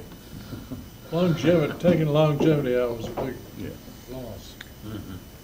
You had 2 payments a year, Christmas and vacation time. Yeah. You rewarded people that stayed longer. I Do mean, we- there were a lot of benefits. Do we remember what the cost of the longevity was?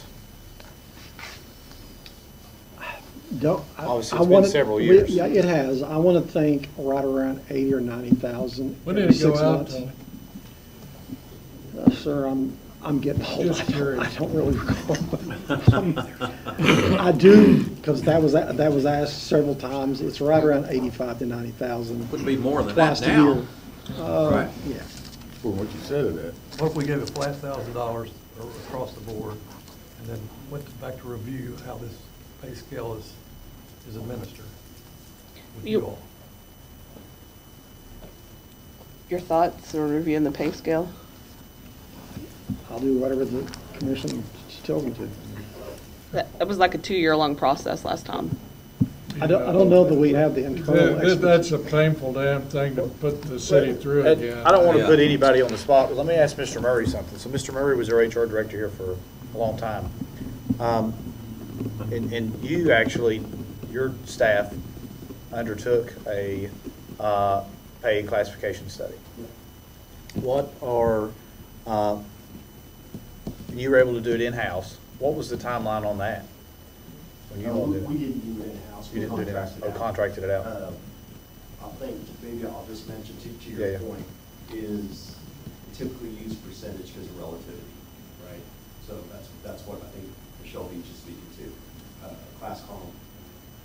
It's always predominantly on a percent. The flat rate where she's talking about compression and how that expands over years, yeah, it creates, we have to do it under step, or it can create that scenario.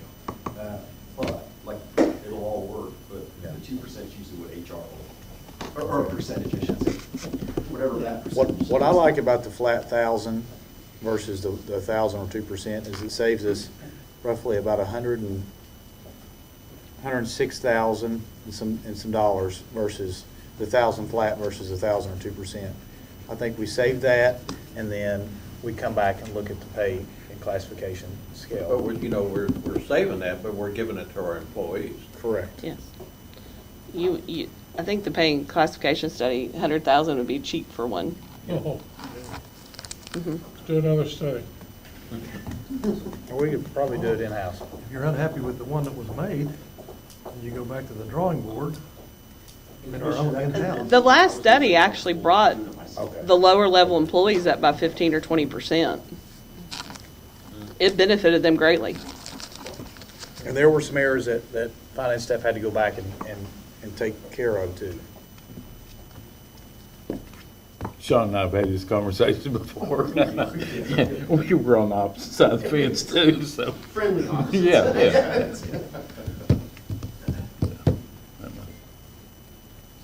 Socialist dog, I guess. No, because it gives the unions much more money than the other employees. The Yeah, unions, typically pro-union, I mean, yeah, you're looking at, they like 1%. But the best research I could come up with was, with some margin of errors, using some AI research was, I don't know if this matters to anyone, but in terms of the percent in our country, it's about 60 to 80%. Flats 10 to 20, and a hybrid's about 10 to 20 with some margins of error. something else I A lot of need, your major unions are on percents. American Federation of State, County, city employees, service employees, International Union, International Brotherhood of Teamsters, International Association of With all due Firefighters. respect, when you got two welders working on the job, they're making the same amount of money.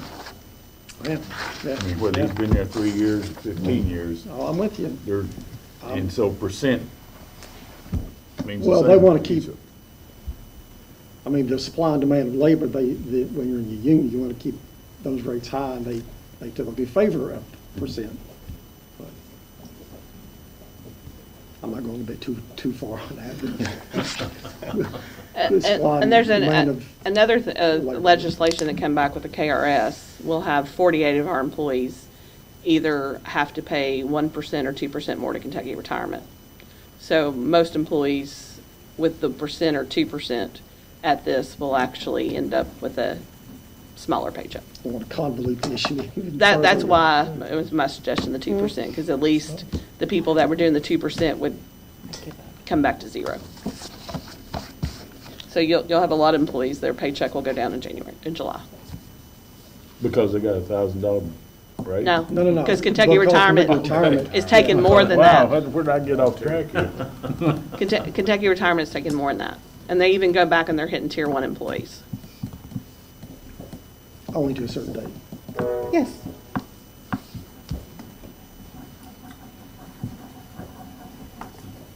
You guys like to kick it around further, Yeah, or come back later? I or- think we've kind of hit a wall. I don't know that we're, Yeah, we need to have time to kind of let that sink in and, Yeah, I'm all for doing something.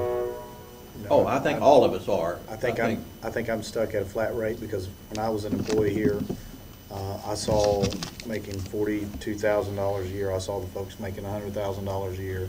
And when we got raises, I always felt like it was insignificant for me to get a 3% raise and for someone else to get a 3% raise, and their raise was more than my paycheck every 2 weeks. So that's why I've always enjoyed or thought the best rate would be a flat rate across the board. But it won't be the same across the board because police and fire, due to their scheduling, will make more than the sanitation worker or the street worker. That's why I'm focusing on the 2% and the 1,000. A fireman would make But $1,600. I'm willing to listen to it, I mean, listen to you all. but you hear the disparity between 100,000 and 50,000 is double Oh, the amount. yeah, right. I mean, that's a consequential difference. But I'm not, I think we need to think about it. I do too. Stay study it. What would it cost if we brought longevity back? It'd be hard to recreate it. Yeah, that would, yeah, for sure. Because it's a thing that you start with somebody's employment. It took 5 years. You didn't get longevity until you worked 5 years. And, And that's how, with this study, where it was incorporated into it for years of service, that's how some of these salaries, we really are getting compensated for years of service, just not the traditional way that we used to. But So also, when they done that study, a weight was assigned to the number of years. experience. Yeah, yes. but you also had previous management that you had to have years of experience in the same position. We literally had equipment operators that worked in the sanitation department for 14 years. They went to the streets a month before this study was done, and previous management would not give them the 14 years experience, even though they were in the same grade, the same experience, in the same department.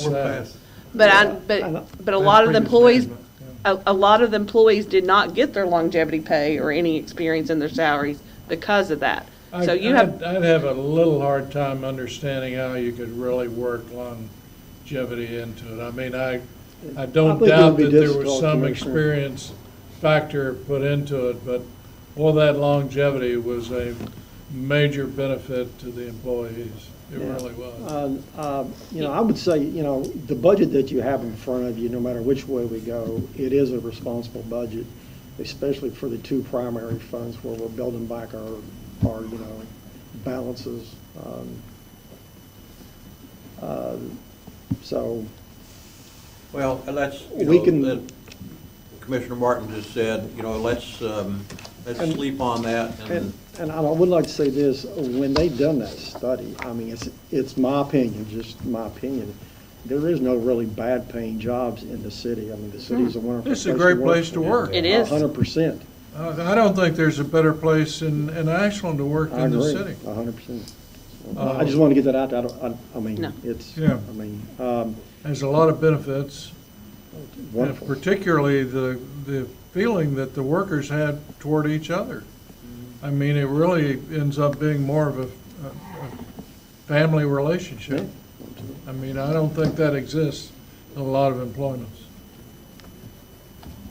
And the pride and professionalism that our staff have. Pride, absolutely, pride in their work. First class.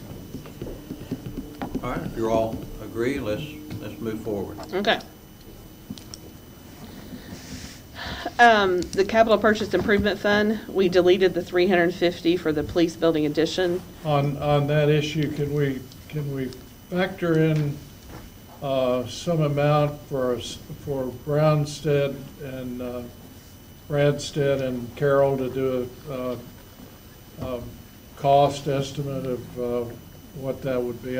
We can. I mean, that way, you could have the work done in the future, and it would be a major step toward getting that done. We moved the money to build the building for the city building because this HVA system really needs done. When we go to do the bond issue and we reconcile what we're going to do, we can make sure that that is in there. Well, I think it's clear that the police department has made an argument for the need of the additional space, but we're not where we could start construction, and 350 is not the number. No. We need to figure out what a real number is. And the architect that did the work is the same architect that's on our other projects, so. We will get that done. I would think they could give us some priority consideration. Do a study. It's not a study, that's a plan. Plan, study, tomato, tomato. We changed the CDBG budget to match the action plan of 887. It's a $12,000 difference from what the committee met, but Jacob didn't know when the committee met what the funds would be, so there's a $12,000 variance. To do a construction of this nature, you have to have the architectural work done. Flood wall, we added the cost of the generator, as we discussed. There's 410,000. We utilized the fund balance of 375,517, and we decreased the contingency of 34,483. This will actually allow the operation of the flood wall during power outages. Can I ask a question now that's on my mind? With the governor possibly lowering the gas tax, gasoline tax, how will that affect our getting money to pave streets? Or the road tax? Yes. Yeah, it'll obviously lower it too, but we will obviously adjust it based on what the income coming in is. You know, we never know what 3 months or 6 months will bring, but we'll make sure that we adjust whatever the lower is. Have you budgeted so much? Yes. So are you gonna have to go back and revisit that? We will- Is the governor lowering the state portion of that? Yes. Or Yes. the excise tax for the city, the map? Because there's, I don't, they said our road funds would be less, but I don't know what portion. 10%, I thought is what Yeah. they had requested. It's a double-edged sword. Yes. You know, the money's out there then to pave the streets. So Well, I didn't want to get into that. We budgeted X amount of money, then all of a sudden, oh, we're not getting that anymore. And No. Revisit. Yeah. yeah, you know, when you go fuel up on a gallon of gas, there's actually several taxes on it. But, you know, it does appear that it will affect the map. I'm not able to fill up, but I'll take your word for that. Utility fund, the capital asset request of 500,000 for the 24-inch water line replacement was decreased to 75,000. Barry and I met with Mark, and we think that engineering only will be completed in that fiscal year. The capital asset of 1.5 million for rehab at 26th Street was decreased to 250 for engineering only in fiscal year 27. The engineering only will be completed next fiscal year for the 26th station. And that is the last of the changes.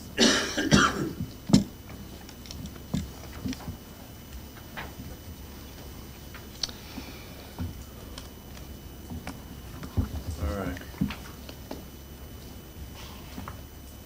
So now, the ones that you've given us out here, Replace the pages that you had in your book. okay, so we'll have to go back and, Well, I'd like to revisit the capital fund, capital expenditures and the utility fund capital expenditures. I don't know where we are in those two numbers now. Okay. For the I mean, utility. you pulled numbers out and adjusted some The numbers. utility fund, we lowered it about 1.7 million. Oh, it was at 18 million, wasn't it? Yes, but a lot of that, when we backed out the CSO for the sewer plant, we backed out the projects that we already have contracts for, we were at 3. That we already have contracts. Like, we have a water tank that won't be finished till next year, so there might be 300,000-400,000 in the budget, but we already have a contract signed for it. And then we backed out the 10 million for the water line replacement, where we were at 3 million of projects. And out of that 3 million, we backed out the 1,250,000 for 26th Street, and we backed out 425,000 for the water plant. If you look at what. I mean, without the page in front of me, Robin gave you all one. Do you have an extra? Yeah. a current one? Yes. Yeah. Mhm. And here's the current. Oh, then you need a current. We can go through them one by one if you like. so that might be good.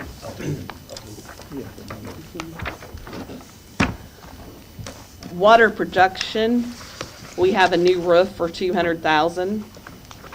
We have motorized gate openers and closers for 40.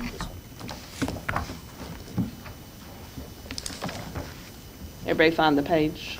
Yeah.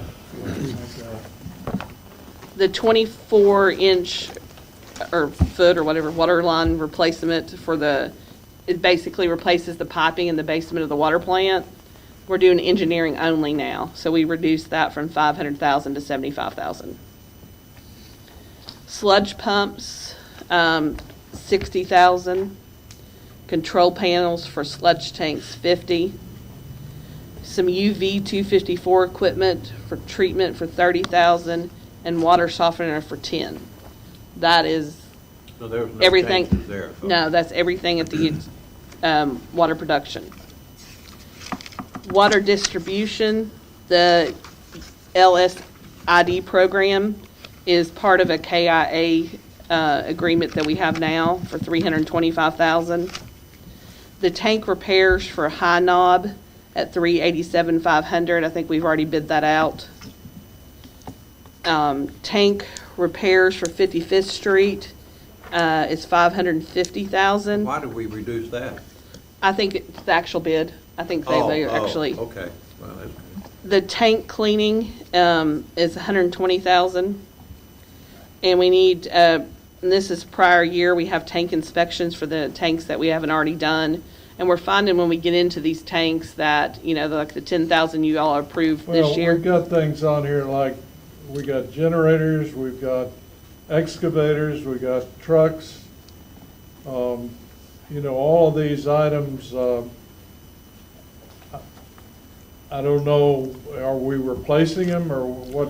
The excavator and trucks on that new, possibly new. Yes, Crew, for the new water crew, for Yeah, we laying talked the about new that line. last time. The only issue I have with. Those the, have not been approved because we hope to do them. Okay. The only issue I have with the $10 million water line deal is that's a great start. And I'm all for doing a water line replacement program. But that's $10 million one year. What are we doing the next year and what are we doing? I mean, are we going to sell $10 million in bonds every year? The 10 million will be over about a 3-year period because we're doing all the work and the engineering in-house. So therefore, we can come out with more lines done. The first year, we already have engineering done on the shelf, so they're out doing that right now. The second year that we have, Barry will do the engineering of the ones that are not engineered. Well, we've talked about the $1 million that we've been budgeting every year. It's been basically used for repair work rather than replacement. It has been used for replacement.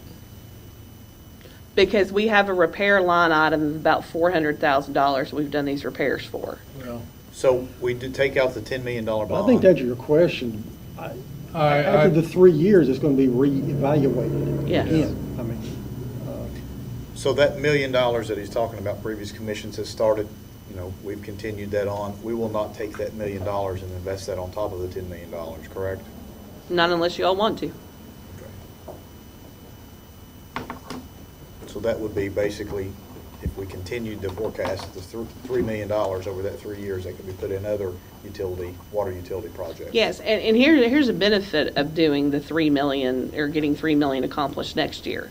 Your repair budget will go down significantly because these lines that we chose in the water loss team are the worst lines. Yes.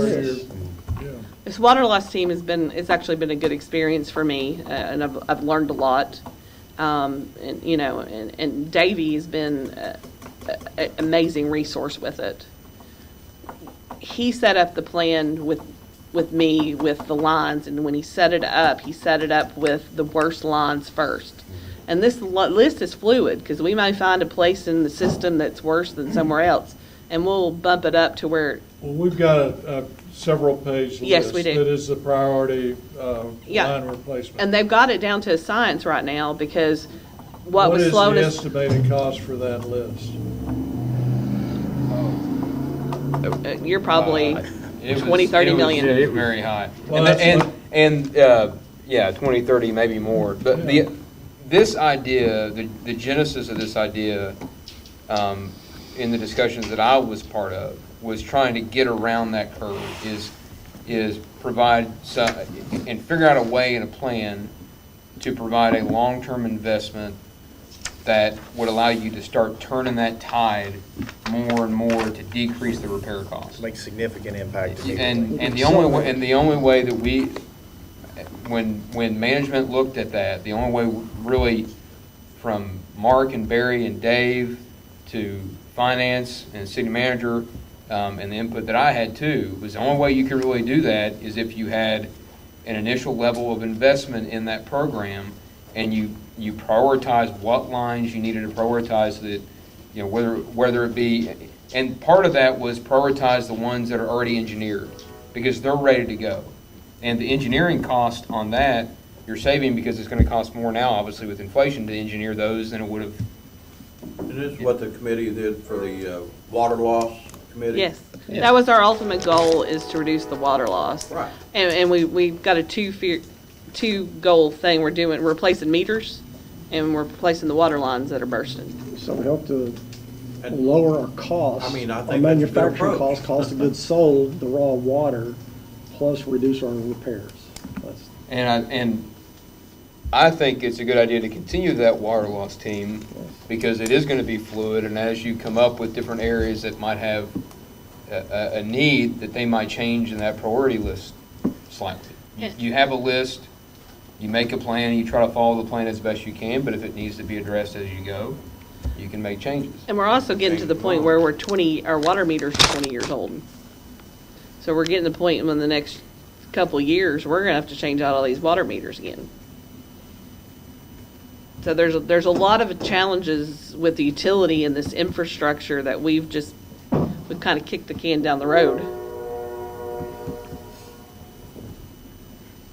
I can continue to. $31 million, $32 million. 32 million, and with the water line replacement and the sewer plant, that's like 27 and a half. And another replacement after the pump station, the 400,000 is a pump station. We already have contracts for that 400,000, and we have grant money to pay for that one. The next one is fire hydrants. We have a significant amount of fire hydrants in our system that are broken. Fire hydrant, the cost of those are going up significantly. So that's why we We got chose 600,000 in for fire Way hydrants when it higher. was, yes, instead of 150. because we were surprised when we did the budget, the amount of fire hydrants that needed replaced. So we wanted to put an influx of We're that in there. replacing a lot in Callisburg. aren't we? Yes, and the only reason we were able to do so is we replaced the water lines, because the water lines had to be, I don't know, they were Size correctly. 4 Diameter foot, and it or has to be something, 6 wasn't foot or more. Yeah. So we had to put that kind of line in to actually replace the fire hydrants. I think there was like 9, and they actually put, not only replaced in Catlettsburg, they were able to put new ones in. That's So, very important, and I encourage us to keep that $600,000 figure in there if we can. water valves. Water valves is another problem with our system. We've not maintained our water valves like we should, and we don't have enough in there, or we don't have the people that know where they are. With this, it'll allow, like when there's an outage or a leak, it'll allow the distribution crew to tidy that off to a smaller area. In terms of the utility capital expenditures last year, if you take out the wastewater treatment and the water line replacement, it gets it down to what, 4 million or 5, Yes. whatever it is. What was the capital expenditure last year? I can't tell you the exact number, but I did compare the two, and they were very similar. It was a couple $100,000 off. Then the next item is collectors. We actually just put another one in Catlettsburg, and this What actually. are collectors? A collector will actually, like at Citizens House in Ashland, if you have a water leak, I can get the reading through the internet, and my customer service staff can actually call up and tell you why your bill's so high. It'll show a daily usage. It'll actually collect all the reads. They don't have to drive by them, and that's an accountant's version. So it's an electronic Yes. Yes. So, like, if we had a leak in Catlettsburg, we actually had to send a meter reader up, put the little thing on the meter, and get the report, and it would take a day or two to get back to them, and then the cost of us going back and forth. So we're looking at those to put them in some other areas of our system to make it more efficient for meter services. That's critical too. That's Yeah. very So important. too. Well, if we're consistent with last year and I'm okay. In the wastewater treatment plant, I think they had 50,000 for an aerator refurbishment, just to try to keep it going till we get the construction done. In wastewater collection, they're doing a lot of valve works and pumps. Meeting with Mark, we have pump stations that require 5 pumps, so we have 3 working. So these are things that could not be put off to next year. It doesn't look excessive at all. No, the it does wastewater not. costs. So we went through this twice with Mark and once with Barry, because we wanted to make sure that we weren't overwhelming the engineering department, because they already have a lot on their plate.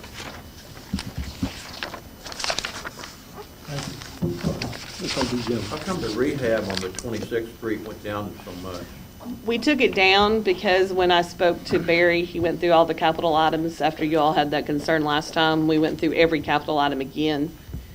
I asked him what he thought would get finished if we started July 1, and he said that the engineering Okay. work would probably be everything that was finished. So that's more realistic.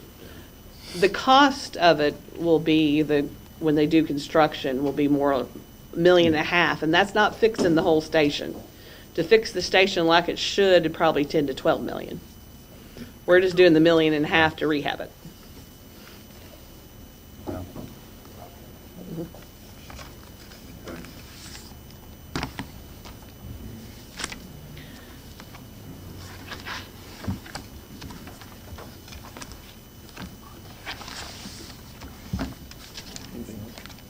Would y'all like to go over the capital purchase improvement fund capital? Sure. Just by the way, the capital purchase improvement fund purchases capital for the 9 general million. fund. 9,000,004. Is it 9,004? Yes, sir. Yes, sir. We took the city building HVAC, we made it 1.1 million. We will adjust some back to the police building for design. The city building windows, we have 125,000. The public works building, we have,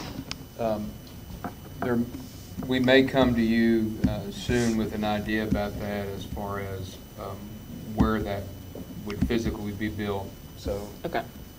Maybe, The 7 million is a placeholder until we do the actual bond issue, and we'll have more idea where we're going and what our costs will be. That was an estimate, so that could go down significantly. I think Mr. Corbett and Barry, I think you all think that might be a high number. Yeah. At this. But that number, the bond issue will be based on what the number of the building is. Based on what we actually need, Mhm. not Yes. what's. Yes. Yeah, totally forecasted. Patrol vehicles, we have 3 in there at 266,000. We have a storage facility for the fire department at 350. Chief Alley spoke to you all last time on that. And then we have 450 for an aerial truck payment that we already have a contract for. And that's what's due next year, then we'll put He- that in the next yeah, year's budget. Yes, he thinks that these may come in, one was coming in August, I think one come in October. Oh, They seem to okay. change when the build will be complete. Chief, was three vehicles what you need? Yes, that'll get us back up to where we're supposed to be in the purchasing plan. And with the 2 that are totaled out that we're in litigation with, and it should come out as that assisting to pay for that too. Okay. And what's the lead time on those, so you ordered them July 1? The window of opportunity for the last contract just ended, so we have to wait for Ford to open that back up again. So I'm not sure what the timeline is on that yet. Okay. But it will be I guess it'll be a 27 model. Okay. There are items that we need to deal with as part of the budget. We obviously can't do the budget ordinance, but we have consideration for the police and fire and utility pension fund employees. Normally, we've done CPI or what the employees got on that. CPI would be 2.7%. What's the total number of members of those, of all of them combined? You know? Is it 30-some, 40? It's significantly dropped. I think there's 7 in police and fire. 12. I had that number at the first meeting. Yeah. I think it was 30-something, I think. Yeah. you said. I think so. So would you all like to read an ordinance to, or is it an ordinance or a resolution? No, A resolution I'm not ready to read Okay. an ordinance yet. for pension fund. Oh, the pension. Yeah, that'd be fine. Yeah.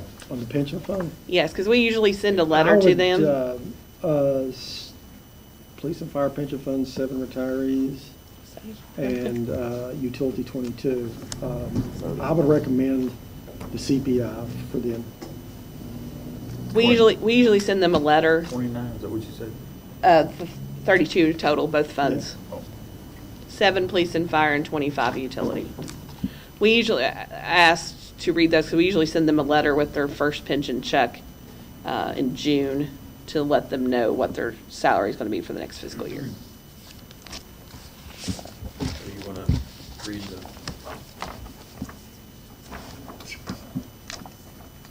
A resolution of the City of Ashland, Kentucky authorizing a 2.7% increase for all members of the utility pension fund to be paid from the utility fund.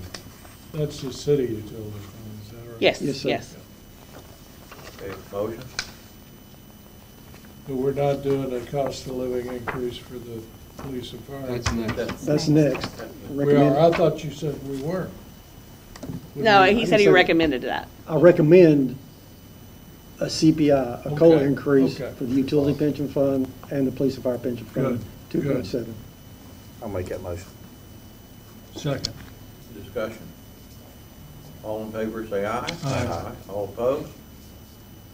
All right. And the next one will be Police and fire. a resolution of the City of Ashland, Kentucky authorizing a 2.7% increase for all members of the policemen's and firefighters' pension fund to be paid from the general fund. So moved. Second. Discussion. All in favor, say aye. Aye. All opposed? Okay.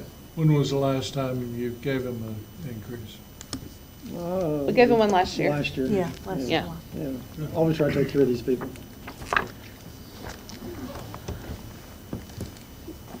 When would you all like to deal with the utility bonds for the 10 million? Well, we have to approve the budget first before we approve to No, no. authorize those. Because it takes like 60 days to probably get those issued. Do we foresee the rate increasing or decreasing? I say that it'll be stable. Joe said he didn't see any major change when I did it. I think when I talked to y'all previously, I think the Fed had stayed, so they didn't raise the rate, the Fed prime rate up or down. So my guesstimation would be the bond rate will probably stay the same too. Normally if the Fed rate goes up, the bond market will soften up, it will go down. It's, It'll be a serial bond. It's probably close to 4% if you averaged every year. Every year will have a different interest rate. We do have a bond ordinance if you all would like to do that. You all want copies? Yeah. I'm okay with What it. is this? Yeah, I mean, I'm The okay bond. with it. It's been in your all's packet before. Bond ordinance for what? for The 10 million. Give us, I don't know that I'm ready to do that. okay. I'm fine to look at it. Does everybody have a copy to take with them? I just soon do it when we do the budget. When would be a good time to get back with the budget? Well, the next meeting, I think we were gonna go to the wastewater treatment plant, is my. yes, Yeah, I sir. mean, does anybody have an issue with having a meeting next week? As long as I'd it's like after to kind of get this Tuesday. behind us, I mean, because we're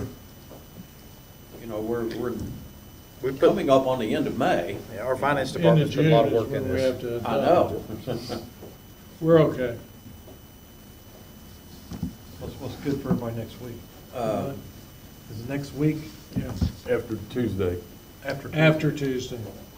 Wednesday, I was It's 2021 or 22? Have we, with the interlocal meeting, Wednesday's the 20th. we were talking about that at the on the 20th. That's, Wrestling match. we're not doing that, right? That was for, I think there was a date proposed in June, but there was some other events going on the week that it was proposed that Oh, okay. probably needed to steer What clear. about Wednesday, the 20th? Okay. That looks good. 20th? The 20th? Yes. We can recess this meeting until the 20th at noon. At noon or 1, yeah. Driving back from Louisville, so. Oh, okay. You want to put it later on in the A afternoon? little later on in the afternoon. What would be okay with you? Sonny, if you're driving back from Louisville, why don't we just push it to Thursday? Pardon me? If you're driving back from Louisville, why don't we just push it to Thursday? Either way is okay. Will you be here Thursday? I've got a, I'm- yeah, that'd be all right. How I've got to about, go to a wrestling match with my daughter and have the Indy 500. I'm good either way. we do, On Thursday? No, Thursday, possibly, I might. Possibly, I might be taking off. Wednesday at 2? so let's, Wednesday at 3 or Wednesday 4, at will 2, that they work? give you enough time? Yeah. Okay. So on it, well, we have to address the salary chart, the budget ordinance. We'll have to address the bond issue. Susan, what else is on our list? second reading of the 2 pension funds. And then the, That's Well, what I was we'll have to deal with those things. We don't have to adopt them all. I mean, we got to do the adoptions soon. I mean, but it doesn't have to be done on Well, I mean, ultimately, we got by June the 30th, I mean, But- to get the budget done. so. I'm just a planner, sir. I got a lot to calculate. I would like to see, once we adopt a budget, I would like to see if our staff could put together a projected 3, 4, maybe even as far as, if you could, at least a 3-year forecasted budget for the city. Kind of like our expenses for 3 or 4 years, Yeah, or. the department heads actually, we've actually got a 3-year capital plan. Okay. Yeah, absolutely. Operational expenses wise, that's a little bit Yeah. tough, but we can certainly look at historical data and try to get you something out. Yeah, I have auditors starting June 1. how close are the revenue projections to the actual receipts to date for the current budget year? Historically, we've done pretty good. I mean, I would guess, I know we tracked that metric years ago, but it was within 95 to 105%. Normally on the revenues, when we look at this stuff, we'll look at 5-year and we'll look at 3-year, and we'll do a weighted average. We'll get a little bit more weight to the 3 years because it's more current. And then we'll discount it a little bit, a conservative, because we always want to come in a little bit over on the revenue. Obviously. And under Right, on the right. expense. Right. So we've normally hit the revenue target, sir.